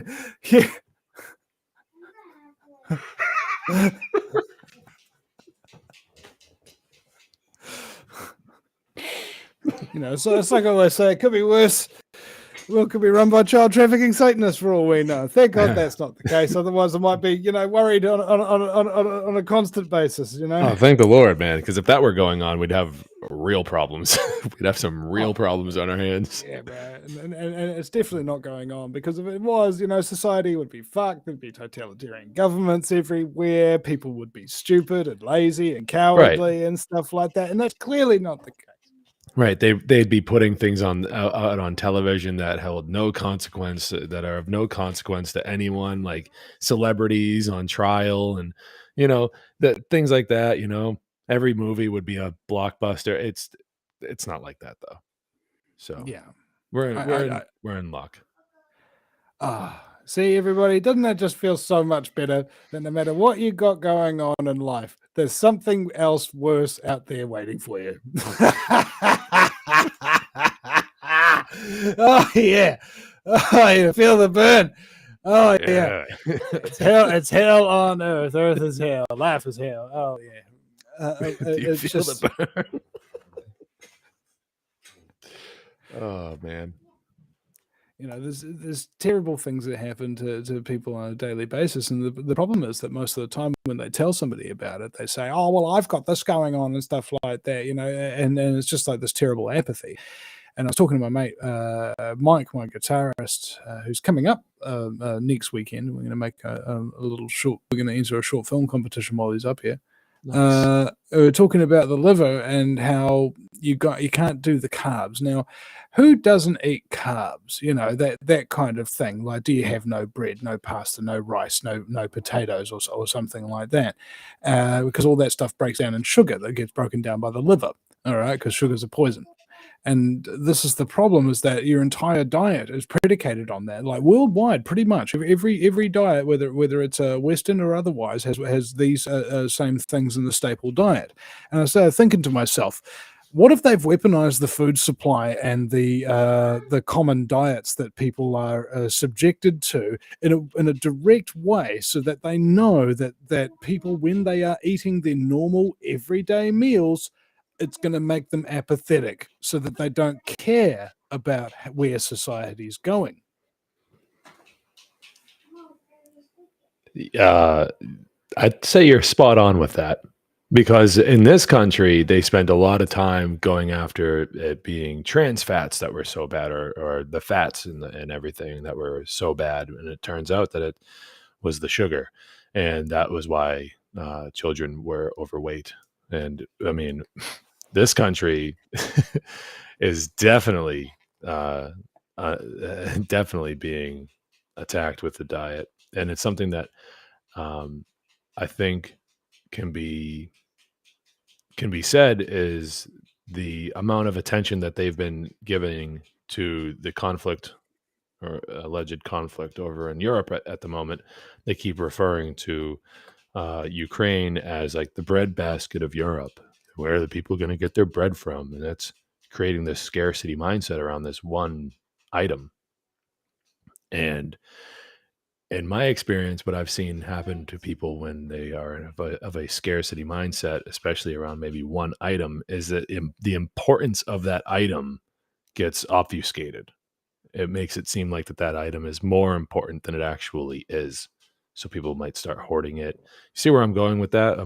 I agree with what you said, that the diet has been hijacked for sure, and we know that we know that certain types of seeds, GMO seeds and stuff like that, the body has a tougher time breaking down that food. It's just it's not a it's not an easy thing for the body to break down, because it's not natural, right? That's what we're primed and ready to do, is to break down natural stuff. And like, certain amount of sugar is good. It's necessary for the diet to kickstart the metabolism. But when you're talking about like refined sugars, like that white powder, the white grains and everything, that's the wicked bad stuff. That's the Yeah. poison, right? So I mean, when we find sugars in fruits, that's the good stuff. That's the stuff that you want, even in moderation still. But that's where you're going to get the stuff that's going to really kickstart your metabolism, and be able to be processed a lot easier. You Yeah. going to bed? Good night, buddy. I love you. I saw a dude at a festival one time, and he was telling me that we're designed to be monovores, like only eat one thing, right? Like, for example, eat only bananas on Tuesday and eat only apples on Wednesday, and so on and so forth. Eat only steak on Thursday, and that, or variations to that effect, where if the body gets used to eating only one thing, it gets really good at processing it. And Yeah. that's why the people who do that carnivore diet and stuff like that wound up getting a lot of health benefits from it, before those health benefits, of course, crash out at a certain period of time. But it's basically just cleansing your body out, so it doesn't have to process any other stuff, just this one thing. I can do this. Yeah. Yeah, that makes sense. Not the carnivore diet, so to speak, but yeah, the focused attention on processing one type of food, that makes perfect sense. I mean, I'm no Yeah. dietitian. In fact, my diet is not the greatest. I've been paying more attention to it recently, because there are other members that are old. There are other male members in my family that are older than me, and I do not want to turn out like them. And it's very likely that I would if I kept the trajectory that I'm on. So I'm taking it upon myself to change those things and hopefully have a better future for myself than they have. And there's certain, health risks that run in my family and everything like that. But here I am try- trying to do something to change it, trying to do something to take control of it and to make it so it doesn't happen to me, because Yeah. I'm 33 and I have a long life ahead of me if I do the right thing. And so do you, for that matter. So do you.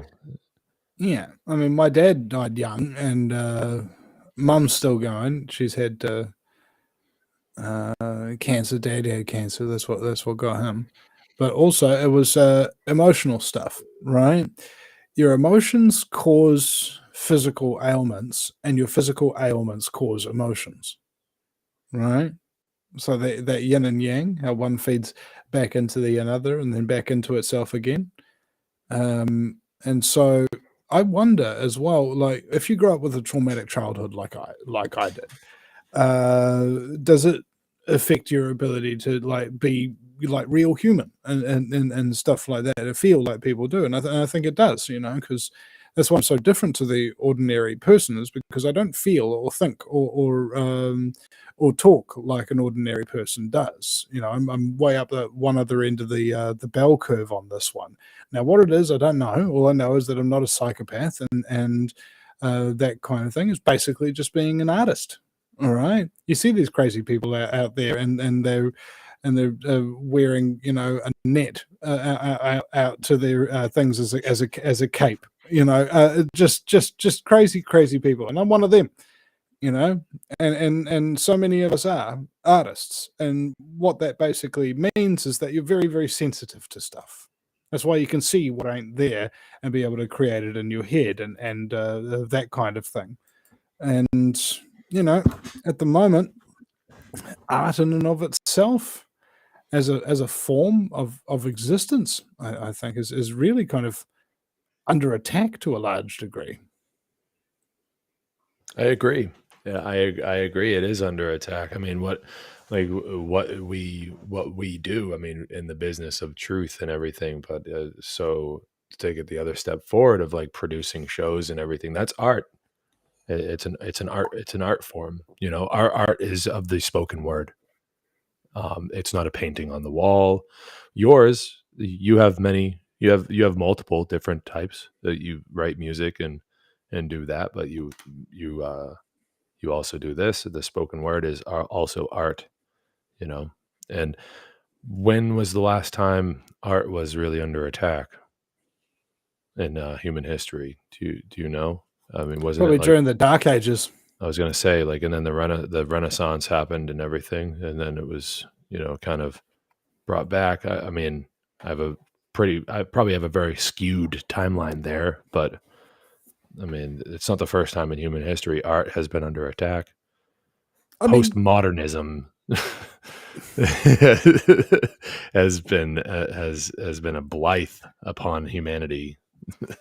see, a lot of people are just so ignorant about art history. They probably think postmodernism is about email.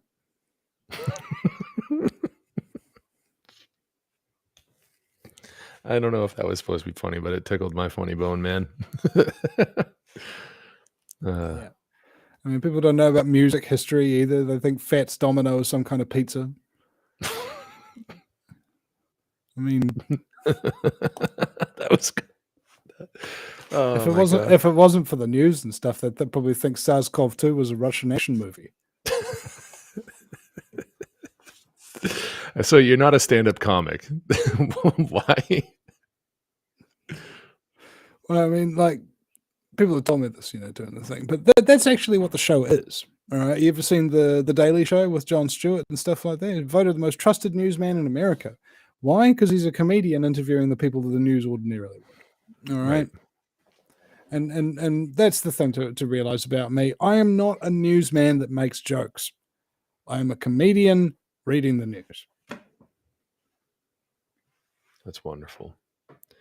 And like George Carlin would say, if you're going to tell people the truth, you better make them laugh, because if you don't, they're gonna fucking kill you. Yeah. So it's an important part. Um, when I'm out talking to different people and whatever, I'm always in the back of my head, like thinking to myself, at any minute, this person could snap and they could try to come at me. What am I gonna do? Obviously defend myself, but it's always kind of a tense situation speaking to people, in person about this stuff. Yeah. You don't know what they're liable to accept or something, like that. It's like injecting somebody with a poison, because everybody's immune systems and physiology is all different. You don't know how that poison is going to affect them necessarily. And I think that the truth is a poison to a lot of people, because they've been so ingrained with the nutrition of lies, that when truth comes in, they feel it's actually a threat to them, and they're not entirely incorrect in this assessment of the danger of truth. All right, the truth is dangerous. All right, don't pretend that it isn't, because ultimately there's many people in this world who've found the truth out about something, and it's cost them everything. I'm kind of one of those people, and it depends how much it costs you, how much the truth costs you, depends entirely upon how much you're willing to push it. Okay, you push it all the way to the end, it's going to cost you everything. You push it just a little, it won't cost you that much. But this is where we come in and try to say to people, look, the truth is the truth, and it must be regarded as such. You don't have any wiggle room. It's like I always say, there's three things you can't argue with. You can't argue with results, you can't argue with facts, and you can't argue with that statement. That's awesome. So sorry, I was just really captured by what you were saying there. I forgot that I wasn't listening to your show, that I'm actually got you out as a guest. I'm sorry. But anyways, well, that's the thing, is that I'm me on the show as the host or the guest or whatever. I'm me. And I think that's what really charms people and makes it such a breath of fresh air, is because I don't really filter and try to pretend to be something that I'm not. And it gives other people the confidence that maybe they could stop pretending. Maybe they could truly be themselves. Yeah. So what you were saying about the cost of telling the truth, there is a toll that it takes, man. It really does. And that's where a lot of people, they'll stop. What we were talking about before, we were talking about loneliness and everything. I think that it makes sense to kind of address that a lot of people don't want to talk about these things because of the amount of discomfort that it causes other people around them, and they choose, like, they choose the people that they care about. They choose the presence of the people that they care about over the fact that we are, as you so eloquently put it, we're up for extermination. We're on the brink of like a mass extermination of people, and it could have already happened. It's just that the timer is now ticking down every day.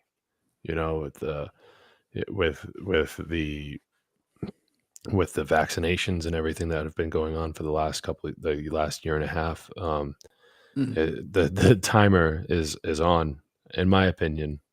That I could be wrong about that. I hope to fucking God that I'm wrong about that, to be honest with you, because there's a lot of people that I care about very, very much that didn't have the knowledge and didn't listen to me when I was telling them don't do it, and then they would go and they're like, oh yeah, I just got I have family members that I like. I'm just like, Yeah. when I started, talking about telling the truth, and not even just like, be honest, tell me the truth type of telling the truth. I mean, like, speaking the truth about the world and how it's made.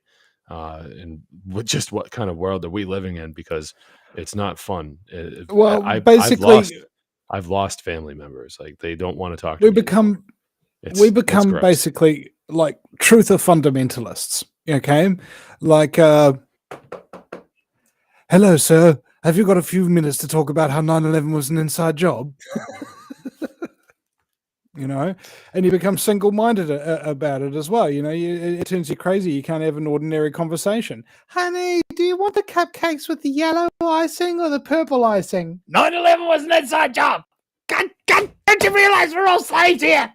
You know, it's just there's no filter ostensibly that can really remove the truth once the truth has really gotten in touch with you and part of you, and it is like a religious experience, and you do kind of become kind of like a born-again Christian. You know, how they're all wide-eyed and they're like always trying to get you to Jesus and stuff like that. You know, I remember being like that, exactly like that, when I was trying to convince people that the world is a holographic fractal projection of collective consciousness experiencing itself subjectively, you know, aka God.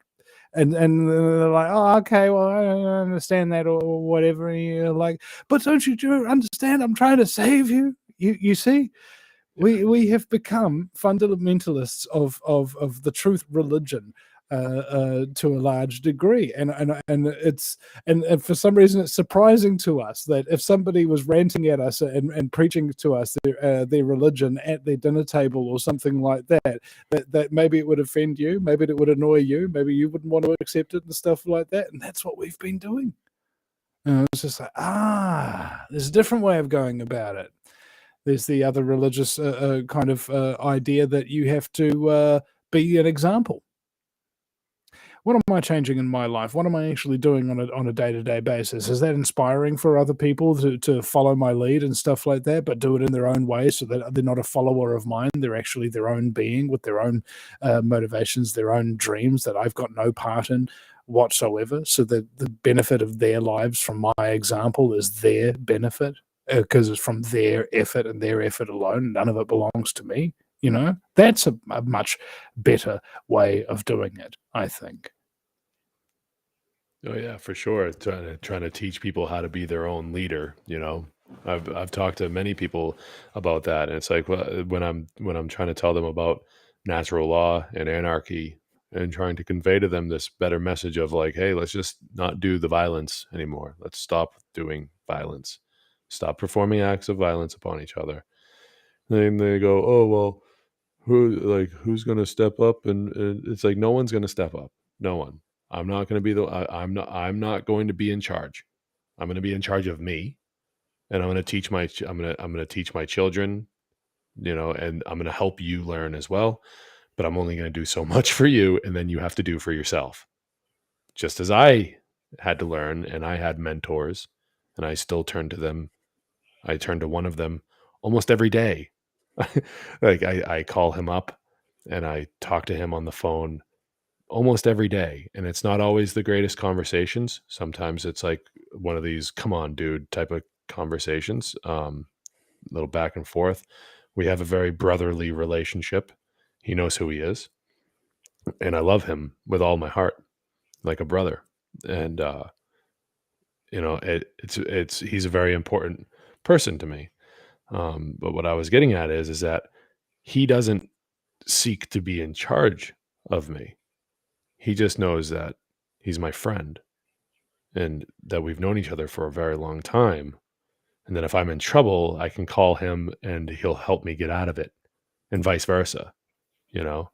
And it's like, that's what we need to do for each other, right? For the people that don't know these things, it's just be like, no, no, no, I'm not trying to be in charge. I'm not taking one part of the equation out and replacing it with myself. I'm trying to take that one part of the equation out because it's fucking up the whole equation. It doesn't need to be in there at all, at all. But we have a long way to go to get there before we can even hope to have that, you know. And I'm willing to take the long haul. I'm willing to take that approach. I think that it's a very rational way of looking at it, to think that, like, you know, we're not going to be able to turn off a light switch and next thing you know, you wake up tomorrow morning and the whole entire ruling class is gone, because that's what unfortunately, a lot of people will end up getting hurt that way. And I'm almost willing to take that route if it means in the long run not having it go the way that these psychopaths want it to go. Because Oh, yeah. at least if we did turn the light switch off, which I'm on the fence about, I don't really want to do that, but I'm almost willing to do that. At least if I had to defend myself, if that light switch was turned off, there wouldn't be another group of people going, "Did you really defend yourself?" Like, I know I defended myself. I shouldn't need to fucking prove that because I'm not a violent person, you know? And it's just, I don't know. I really like to try to stress to people that it's not about being, a kid crying about, not getting his way and, oh, I don't like that person or that group and I don't want him in there. So we're going to take him out and you replace him with me, because that's a libertarian stance on it. And I'm not a libertarian. I'm an anarchist. I don't think that there should be a ruling class at all. I don't think that it should exist. But libertarians, they're like, I've heard it be said like this before. They're like, oh, that person over there has the gun, and they're doing terrible things with it. Better take that gun away. Give it to me. Give me the gun. I think it's Andy Brookshire, who's also on the One Great Work Network alongside you and I, who made that statement. And it's a brilliant, brilliant way to look at it, because libertarians are like halfway there, where they have certain principles and everything like that, but they still think that a ruling class is necessary so they can protect their money. Yeah. And, but anyways, I remember one time we were doing a by-election in New Zealand here, and the media cut out all of the political candidates apart from the two mainstream candidates, and we've got like a multi-party system here, so everybody gets to run with all these different parties and stuff. They get like 5% of the vote they get in, Yeah. and we approached all the minor parties about signing a complaint about the censorship of all the minor parties, of course, in the mainstream media. And the Libertarian Party said, no, I don't want to stand in the way of their freedom to censor us. And it was just like, libertarians, they eat only liber. Oh my God. Yeah, it's see, I hesitate to talk so much shit about libertarians because where I live in the United States is the largest concentration of libertarians in the world.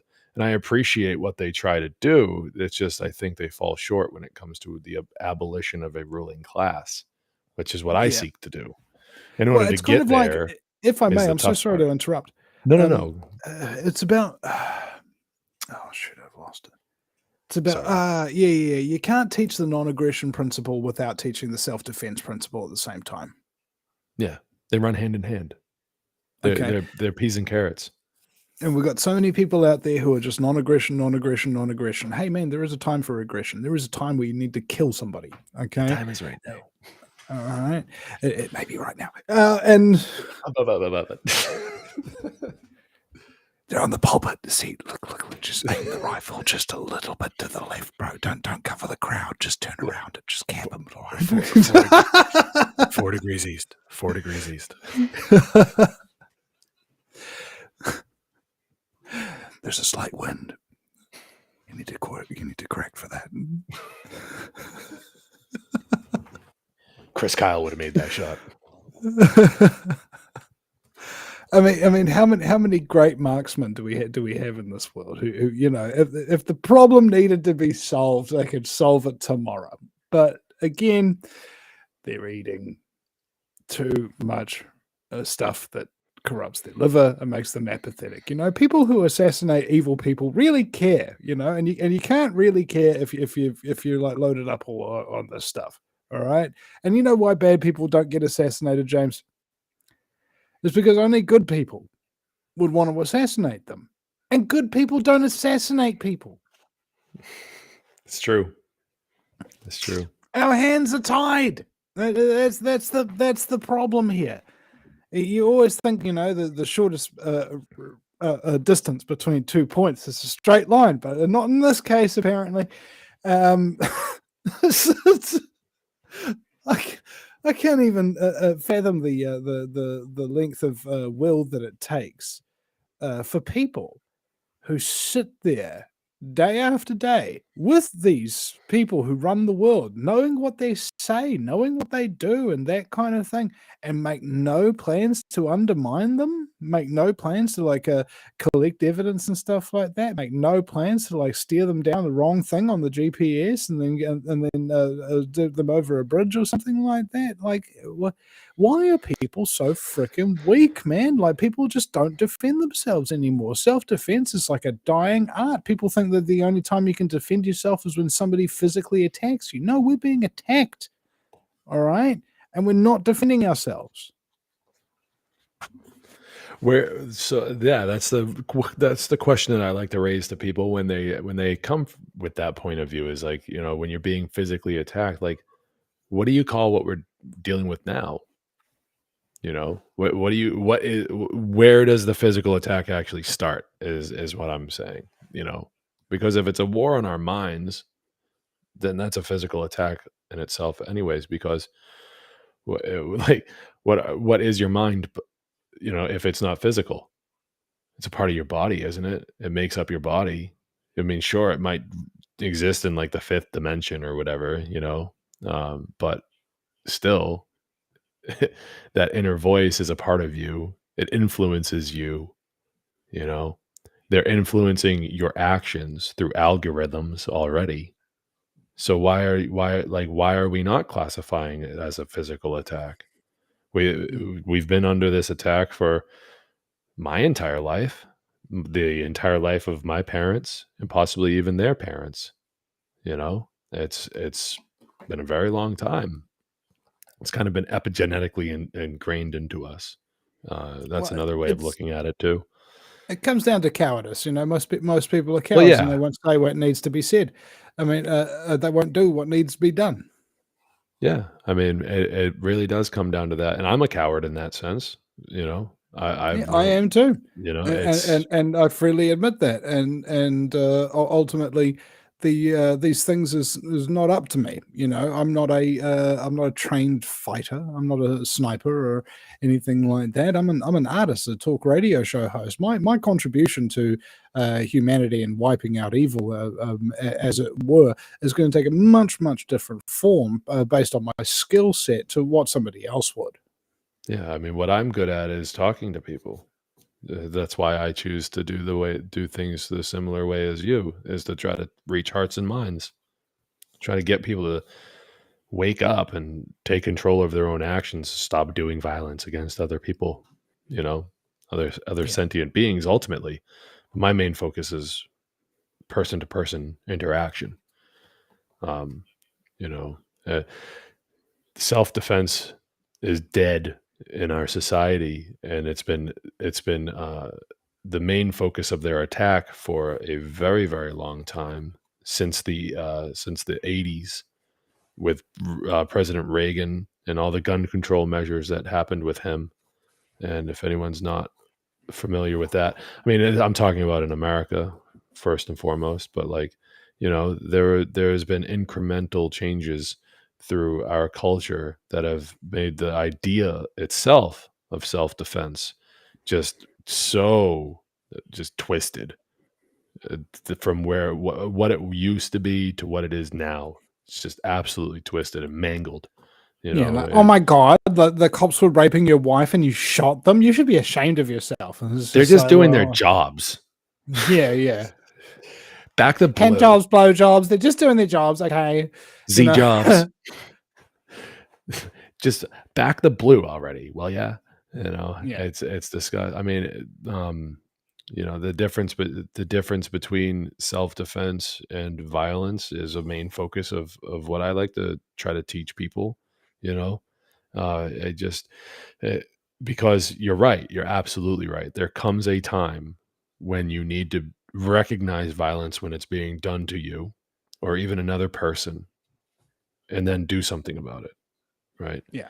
And if you don't know that you can even do anything about it, you'll just see the violence happening and go, meh, oh, well, whatever, and then just go, oh, well, at least it's not me. Better them than me. I've been guilty of having that mentality when I was like 19. Oh, better them than me, And I was just like, yeah, I was watching somebody get beat up. I was in jail watching somebody get beat up, and I'm like sitting there like, better them than me. And it was a friend of mine who had like that's the punchline. Like that's somebody and they got really beat up. It was really bad.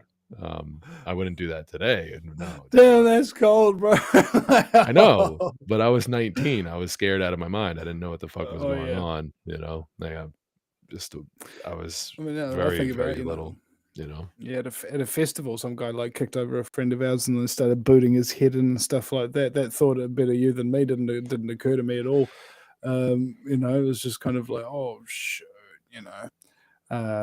just help out your mates and you pick them up after the fact and stuff. But man, just honestly getting through that mentality and starting to realize your true connection to the fabric of reality and what being part of reality actually demands of you is quite a significant threat to somebody's state of mind, isn't it? Because it means that you don't got no excuses. You have to do something, and ultimately the thing that you have to do is scary. I'm scared. A lot of people are scared in this movement, and so should they be. That's the part of their brain that's still working right. If you ain't scared of the New World Order, I mean, you haven't studied it enough. Yeah. I mean, they're the most dangerous, nightmarish thing that could ever be conceivably imagined, and you don't have a visceral response to this in terms of fear, motivation to live. That's what fear is. No, I don't like that. I want to live. Okay? Why is it a bad thing to have fear? I don't think it is. I think it's better to have fear, accept it, and do what you have to do anyway. That's what I did. Yeah. I mean, and you just got to be able to act right in the face of it. It's something again, like I try to talk to people about that all the time. It's one of my taglines is like to do the right thing no matter the cost. Even in the face of fear, just to be able to know how to act right. Some old street slang to act right, better come correct. It's like that's some real shit. People fucking have lost touch with that idea. So people just kind of walk on eggshells around each other nowadays, where everyone's so afraid of being the one that's offending, being the offender. I said something wrong, they're going to come after me, they're going to get that's my job again, money. That's all they care about. One time, like, Luke Hurley is a musician from New Zealand, and bumped into him one time at Cafe 1-to-1 on Ponsonby Road, and he goes, "Are you Vinny Eastwood?" And I go, "Yeah." And he goes, "Oh my God, I love your show, mate." Vinny, I've got a question I've got to ask you, though. With doing what you're doing, do you think you're putting yourself in danger?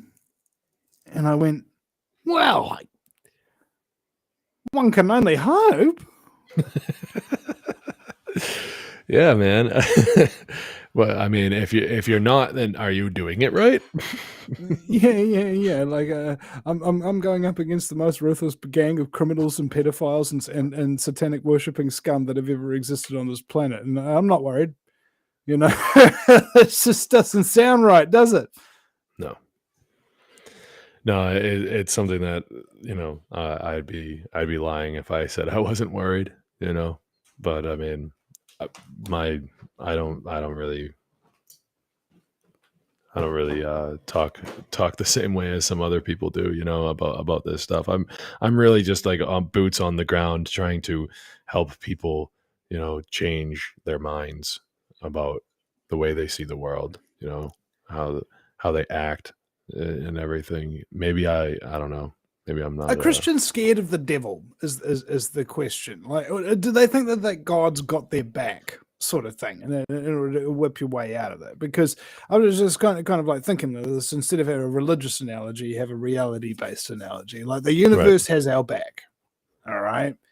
And if you're bold, mighty forces will come to your aid. That's what Jack Blood always said.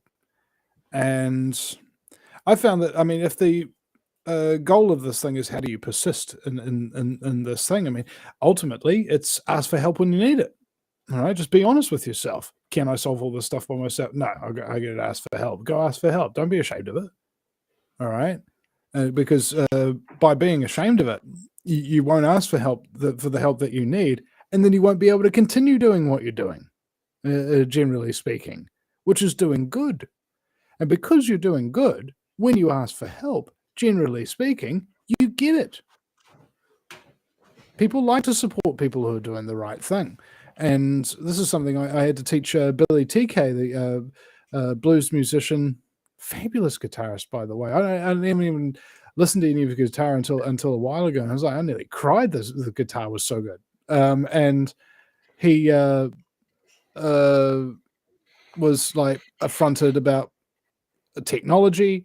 He didn't want to, ask for donations and stuff like that. And I taught him, what he knows about live streaming and that kind of thing, using OBS and asking for donations and things of that nature. Because in this game, you've got to be able to do it yourself. And also, you've got to be able to be honest and say when you need help, and that's probably the two most important lessons for longevity, I think.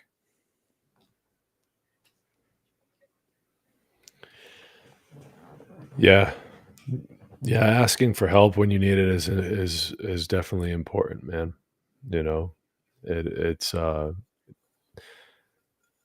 what's the word? It takes a lot of humility. To be able to be like, is it humility or is it another word? But anyways, like lack of shame, or what would you say? Well, I mean, ultimately, it's just honesty. Yeah. I can't work because of complex post-traumatic stress, and the only thing I can do is try and save humanity from ruthless criminal sociopathic scumbaggery on the radio. And I need your help. This is basically as much as it can be boiled down to. And Billy was saying to me, "Oh, but Vinny, people will think that I'm grifting." It was just like, "Well, are you a grifter, Billy?" No. So the people who accuse you of being a grifter would be wrong. Yes. Yeah. Well, do you want your life and your actions in your life to be determined by people who are wrong? No. You don't, do you? Doesn't matter what people say. If it's not what you're actually doing, you're right. We have a saying in New Zealand, she'll be right. It usually happens before an accident of some description. But, remember we were at the regional reserve on Waiheke Island, the Whakaniwha Regional Reserve, bro. And we found these chairs and stuff like that on the in the bush. And we put them like sitting up on the back of the little trailer that was being towed by a quad bike. Like sitting up, and I was like, "Man, we've got a pretty high center of gravity, man. Won't this trailer flip over?" And they're like, "Nah, she'll be right." And then we came over a tree root, and then the trailer completely flipped, and then pinned us underneath it with these chairs on top of our backs, with the trailer on top of them.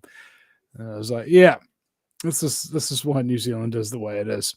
This is why it's as corrupt as it is." And the reason why people don't think it's corrupt is because of our advertising campaigns. Come to New Zealand, it's a great tourist destination, 100% pure. Never mind that you can't swim or drink the water out of like 90% of our lakes and rivers and stuff like that. Never mind the fact that the reason why it's perceived as being clean and green and is number one on Transparency International's Corruption Perception Index. So the key word there, perception. what they do is they send around a questionnaire, which is voluntary, to their members of Transparency International every year. And the members of Transparency International in New Zealand are some of the most corrupt scum that you've ever freaking laid eyes on. And so when they receive this voluntary questionnaire from Transparency International asking something along the lines of, so bro, have you guys got any corruption there in New Zealand? New Zealand goes, no, bro, no. We're it's all G. And then send the form back blank. And then we appear as the least corrupt country as the world, or perceived at least as the least corrupt country in the world. The Panama paper leaks, anybody ever heard of those? The biggest money laundering leaks in modern history? New Zealand was mentioned like 63,000 times or something like that in those money laundering leaks. I have heard of that. There is that rings a bell. That definitely rings a bell. A river of dirty money running through this country. Now, think about this. Former banking colony of the Bank of England and currently run by organized crime. What does that remind you of in the Northern Hemisphere? The Cayman Islands. Okay. There you go. New Zealand is basically just the Cayman Islands of the South Pacific. We've just got a better marketing team. I had no idea that I had no idea that New Zealand was, you hear about New Zealand and you're like, oh, that's where the Lord of the Rings was shot. You're like, I'm going to go throw the ring back into Mordor. You know what I mean? That's what I think about when I think New Zealand. I'm sorry, but that's right. It's that's painted. Exactly what you're supposed to think. That's what you're supposed to think. But like it's painted as this glorious, place, where everything is nice. I mean, I'm sure that there are parts that are beautiful, just like anywhere else.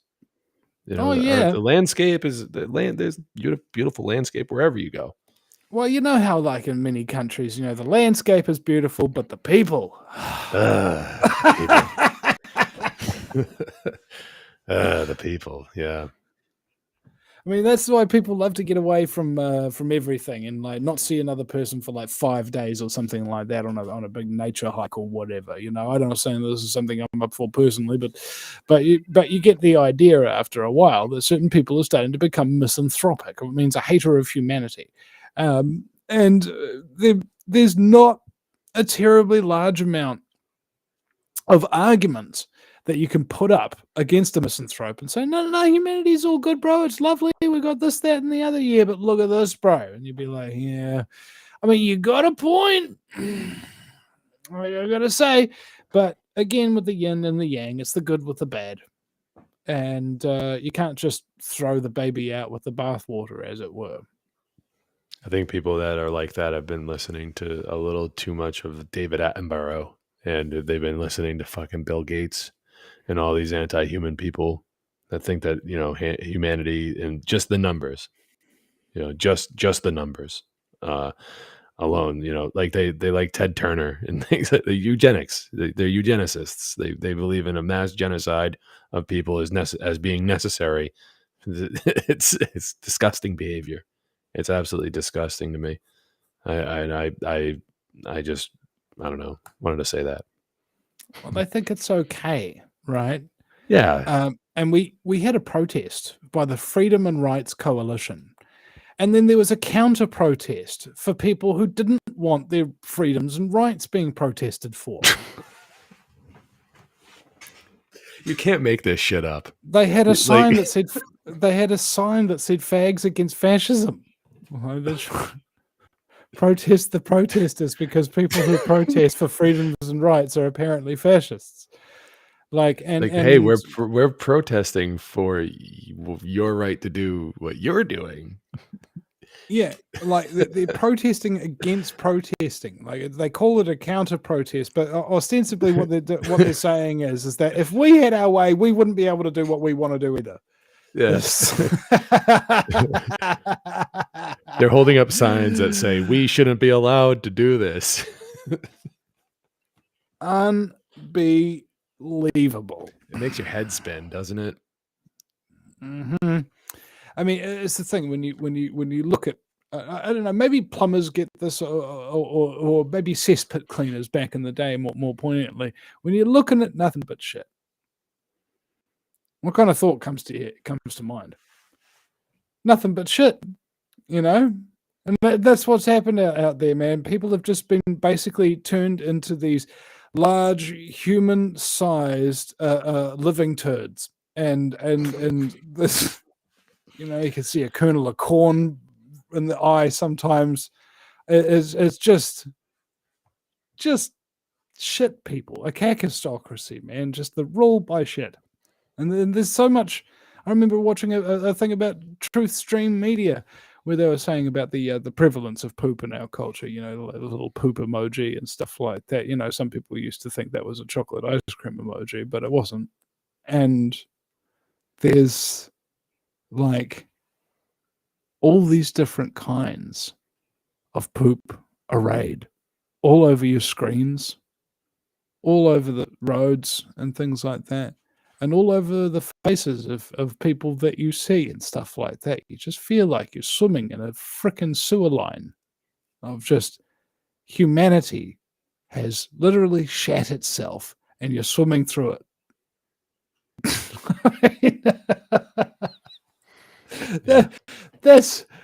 That's the reality of it. And you wonder why people think the society stinks? Man, dude, it's it's true. I want to watch that True Stream Media, by the way. I'm gonna have to track that down. So I'm gonna write that down right now. Truth Stream. Aaron Dykes. Yeah. Yeah, I really love their work. Aaron and Melissa, like some of their work has been like a cornerstone almost of just like how just a jumping off point. You know, they've done so much. They've been around for a long time. I just realized something. I was just thinking to myself, why haven't I been listening to shows and watching other people's videos and things of that nature with such and such and blah, blah, blah? It's because I got deplatformed off of YouTube where I watched all of that stuff. And it depressed me so much that I didn't go back. Hmm. Well, that's an important realization that we've had for the show today. Thanks for that, James. Yeah, you're welcome. You know, it's what what I'm here for. I feel better. You know, get yourself a sneaky YouTube account that you don't make any comments or anything on. You know, just go out there, use that puppy, get your playlists and whatnot together. We're on YouTube right now. Oh my God. Well, not for long. So to download it, ladies and gentlemen, go to ytmate.com or whatever it is, and then go over to Odyssey. Go over to Odyssey and come find my channel over there. Odyssey and BitChute, they're so disappointing. It's like you're trying to create an alternative to YouTube, but just YouTube has so many things that you can do on it that you cannot do on Odyssey or BitChute. You just can't. Yeah. I experience that right now with the streaming software that I use. You know, with the chat function, it doesn't plug into Odyssey, not like it does the other like 4 or 5 platforms that this is being streamed out to right now. You know, there's no chat function like if people are chatting on Odyssey. That's why I try to tell people to come over to the website. It's because if they're chatting on Odyssey, I can't really be seeing it during the show. You know, it's always after the fact, you know. Oh goodness. Yeah, Odyssey's nice. I feel comfortable there where they're not going to censor me, but their user interface, or however you'd like to call it, you know, the usability, it's not very friendly. Not very user friendly. The grandma test, bro. You ever heard of that? No. No. It was the guy who invented Atari, or at least most of their best-selling games, lived with his grandma, as all good game designers do. Now, he made sure that before the game was released, that he could give the controller to his grandma, start the game up, and she could play it from start to finish without needing any help. The game is designed that well. Yeah. Okay. You've figured out all the questions that somebody would ask, all the problems that somebody might encounter, and you've already solved them before your product gets out there. Okay. And that's why it's the usability, it's the function, it's that grandma testing. I remember like Clearphone, for example, these decentralized phones. It took me 3 months trying to work with it to try to get it to work. Couldn't get it to work. Okay. No customer service, no nothing. All right. I was at a wit's end because this is after being deprived of a phone for 6 weeks. And then I get my phone, and I'm like, I can't even use it. It's ridiculous. So I bite the bullet, and I asked a donor of mine to get me an iPhone, and he did.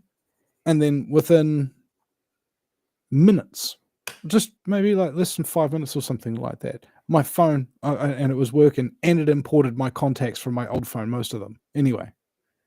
And my recordings and photos as well, because it was backed up on iCloud. Like Apple done that grandma testing on those phones, man. I'm telling you. Yeah, but it's like saying, I wonder sometimes if it would just take more people going over to the platform in order for them to be able to make it better, but like at the same time, they don't want to be YouTube because that's what they're trying to get away from.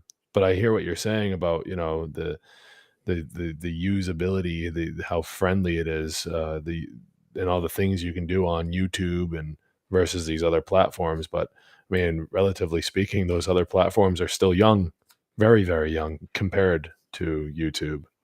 So Rumble and Odyssey, they just need time. They just need time. Oh, no. I think they just need to bite the bullet and go, look, somebody else is doing it better than us. Let's copy everything that they're doing.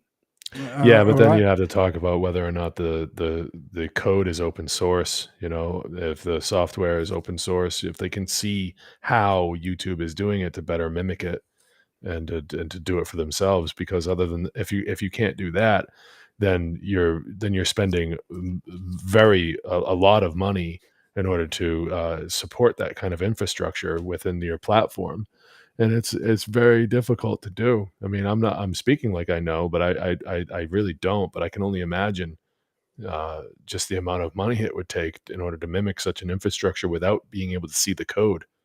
Well, what they found is they do cooperatives like I think it was during Fukushima, for example. I saw a video on James Corbett's thecorbettreport.com about this. People working cooperatively, not for the sake of money, but for the sake of actually just doing a project. Yeah. They managed to get like a bunch of people during that Fukushima radiation scare in what was that, 2014 or 2012 or something like that. Then they got a whole bunch of people with Geiger counters strapped to their cars and stuff, driving around Japan, just cooperatively working on a little site that they built from scratch. And they wound up actually giving better data than the Atomic Energy Commission in Japan did. More reliable data too. So these people can cooperate, but only if they're willing to let them do it. All right. I know Mark Passio has talked about it. Like he's tried to contact these people and say that what needs to be done, but they're like, oh no, because they assume it's all on them.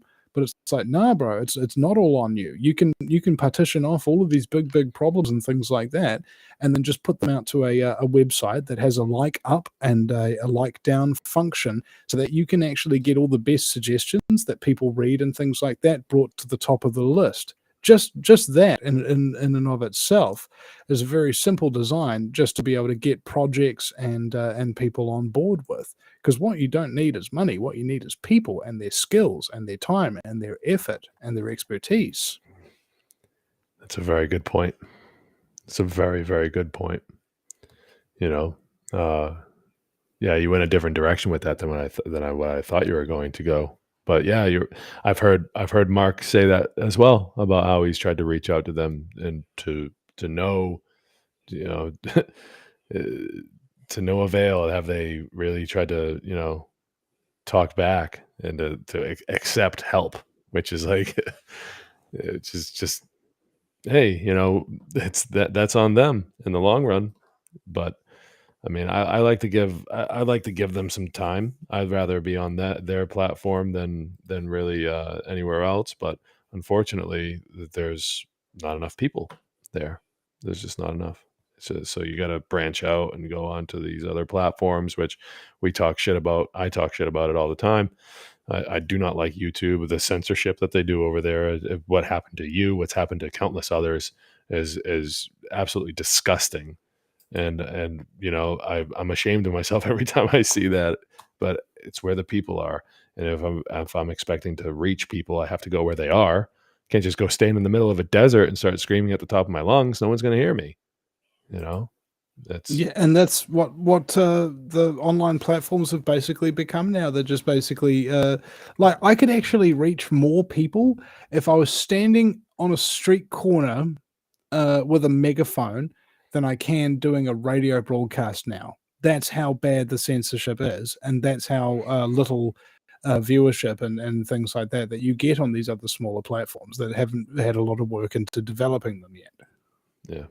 Have you thought about doing that? I mean, yeah, but I can't because of my bail conditions. That's true. When everything's all settled and everything like that, do you think that you'll turn? You think no? Oh man, as soon as they let me off my charges and don't have no other conditions and things like that, first thing I'm going to do at the courthouse is pull the megaphone out of my backpack and walk outside and start speaking through it. Like, yeah, Right, right. Yeah, because they'll just drag you right back in. I get it. I get it. I just was curious if this is going to end up like changing how much is it going to change how you do things, whatever the consequences end up being.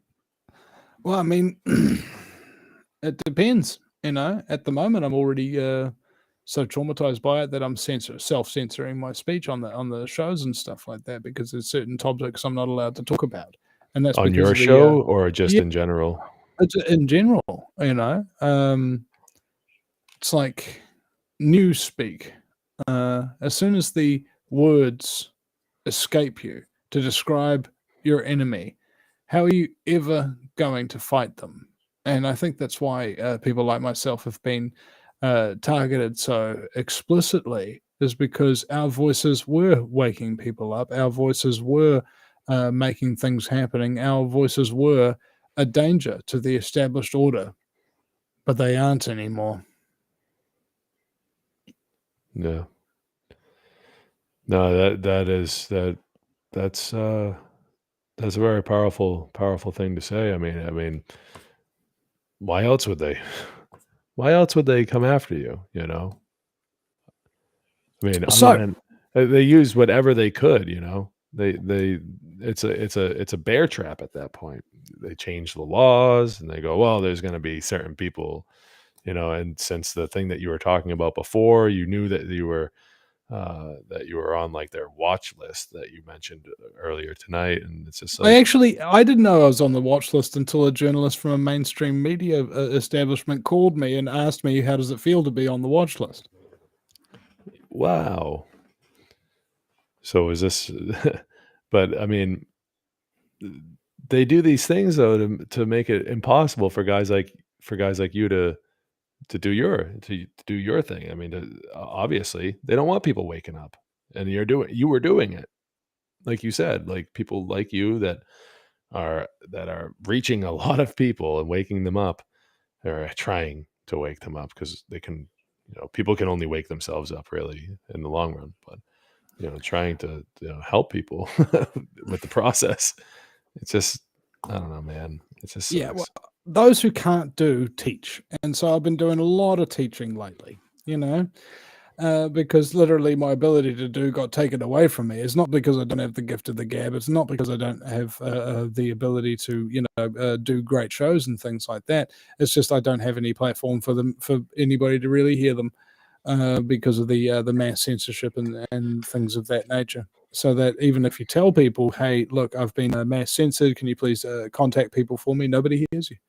and that's a massive, massive difficulty. But at the same time, during that, I've managed to help a number of different activists and things of that nature get their websites up when they ordinarily wouldn't have. Got them to start their shows when they ordinarily wouldn't have.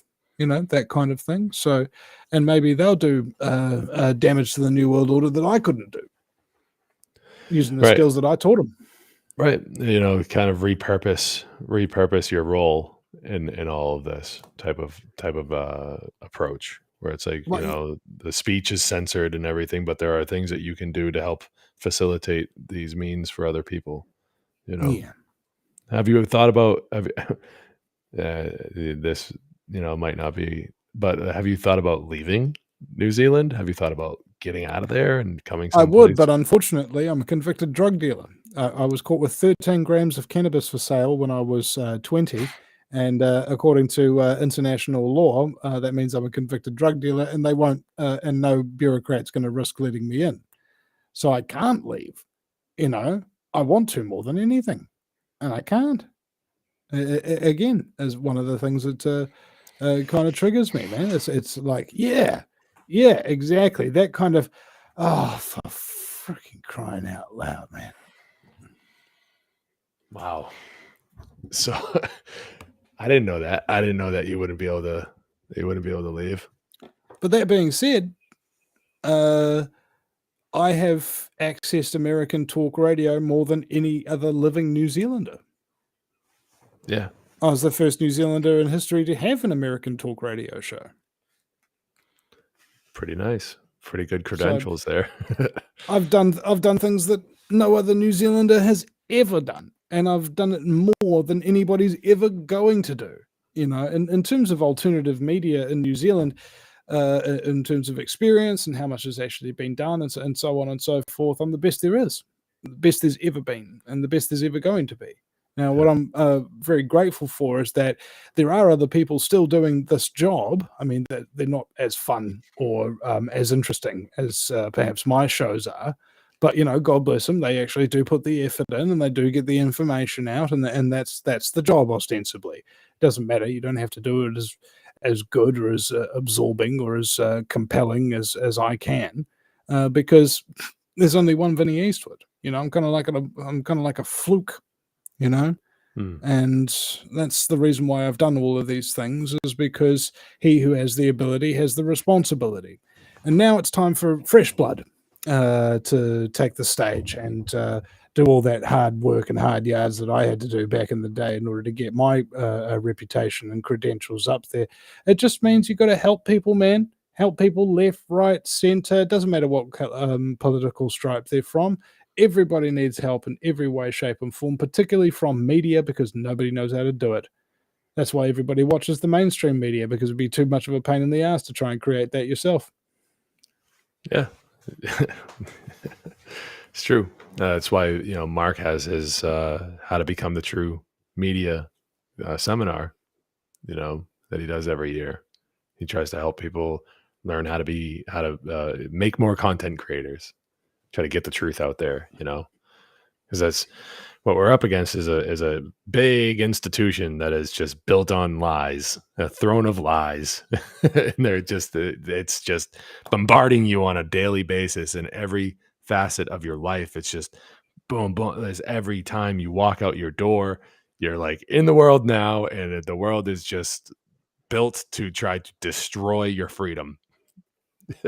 That's how they've constructed it. This controlling class. It's just constructed that way, and it honestly makes me angry. So that's why I don't know, man. I really appreciate your time tonight and everything. We're coming up on 2.5 hours in. Coming up on 3:33 p.m. New Zealand Standard Time. So it's a good place to leave it, man, I reckon. It's almost midnight for me.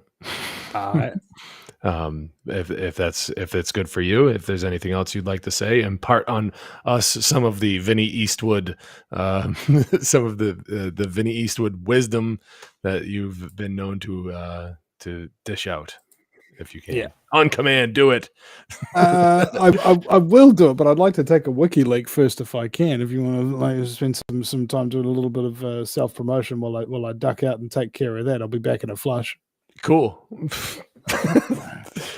Anyways, so my name is James Cordiner, and this is you're watching A Hitchhiker's Guide to Truth. Very excited that Vinny's been on tonight, and a little out of my element when it comes to talking about such kind of like heavy topics. I mean, well, honestly, a lot of what I talk about it's heavy topics, but when it comes to actually having somebody on the show who's going through very, very tough times and could be potentially gone for a while, it's tough to talk about, and we got to be able to do that. And Vinny's a great guy. He's been in this obviously for a very long time, and he's inspired many others to do this type of work. And I think that it's necessary that we really take a hard look at ourselves and the situation and see if there's a way that we can help this guy. That's why I really wanted to bring him on, to see if there's a way that we can help. But yeah, what else we got going on? So it's very hot in my house. It's like 90 something degrees in my house right now, but we'll just wait for Vinny to come back. I guess I'll have to be waiting on him. And if anyone out there who's not familiar with my show is watching this, go to freeyourmindne.com. That's freeyourmindne.com.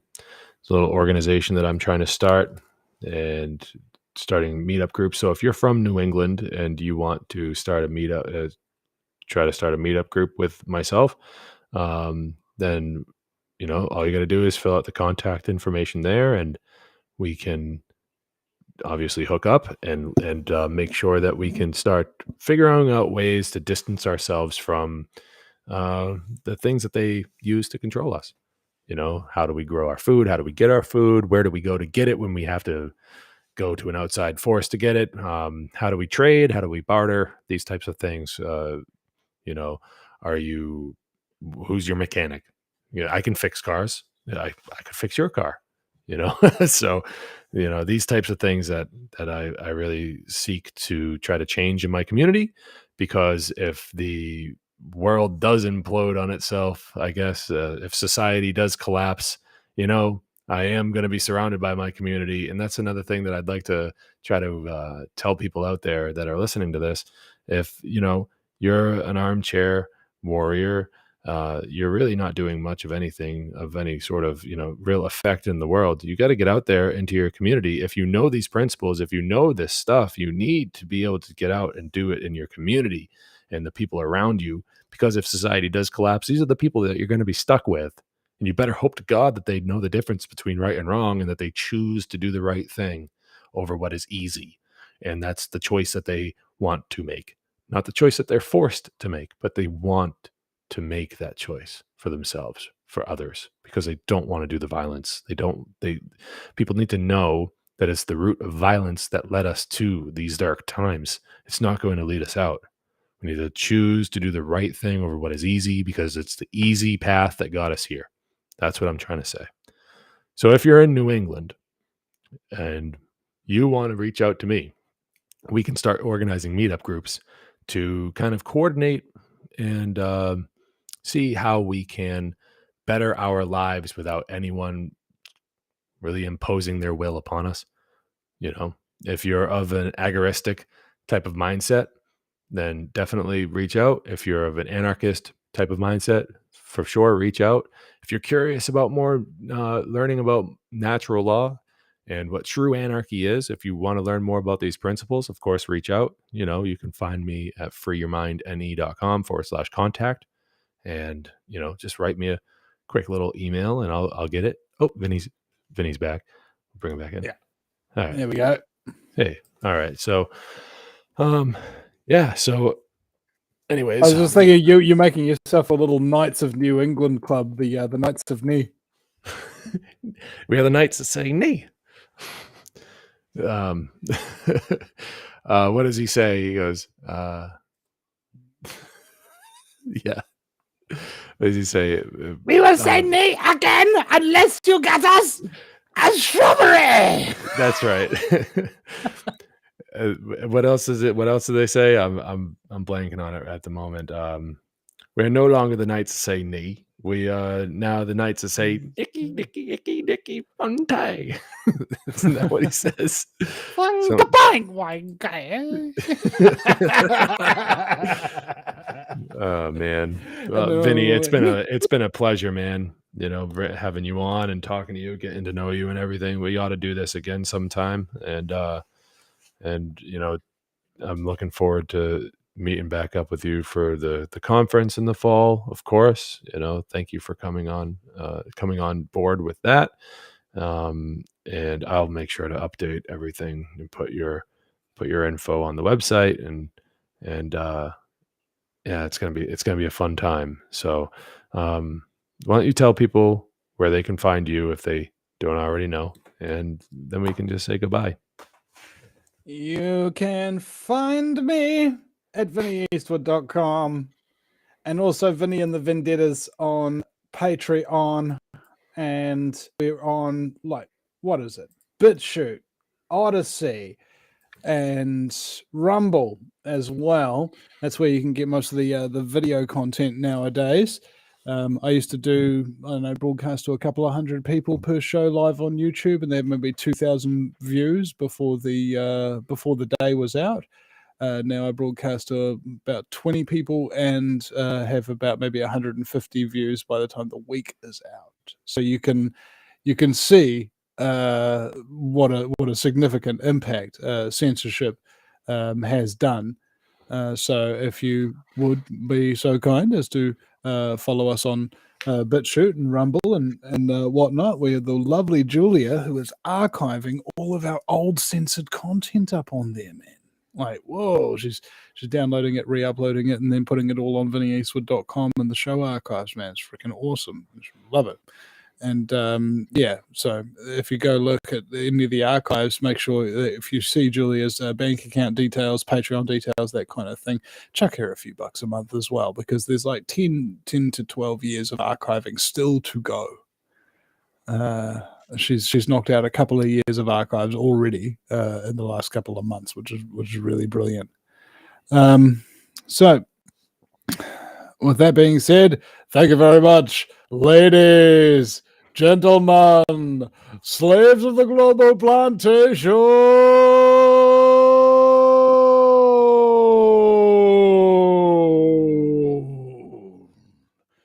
The Vinny Eastwood Show is bad news. It's like the news, but worse. It's the lighter side of genocide. Just because we're being exterminated doesn't mean we can't enjoy it. Otherwise, what's the point of being killed? The Vinny Eastwood Show, where the only thing worse than living in a high-tech global police state run by child trafficking Satanists is Vinny's jokes. Seriously, they're just awful. All right, ladies and gentlemen, this has been A Hitchhiker's Guide to Truth. Tune in next week, and same time, same place. And you know, if you really want more from me, just, you know, like I was talking about earlier, just go freeyourmindne.com, and you can find everything that you need to know about me there. And also go to shatteringtheillusion.info to learn more about the conference coming up September 24th, and hope to see you there. And you know, as I say every week, or try to say every week, you know, around these topics that we discuss and go in and out of, the world does not look like it's, you know, the best place right now. And it's not. Quite frankly, it's not. But we can make it a better place. It's up to us. We manifest the reality. It's not some new age bullshit that I'm trying to tout and tell people about, but it's true. We manifest the reality that we experience on a daily basis. Okay. And it's the same reality everyone else experiences. So this isn't some sort of solipsistic bullshit that I'm trying to put out there either. But it's up to each and every one of us to wake up each day and to say that we want better for ourselves and for those around us. That takes very, very simple things to do. Just do the right thing. Learn the difference between right and wrong. There's an objective difference between the two, and you need to learn how to perform right action, no matter the cost. Even if your own life is at stake, do the right thing. Thank you very much, everybody. Have a great night.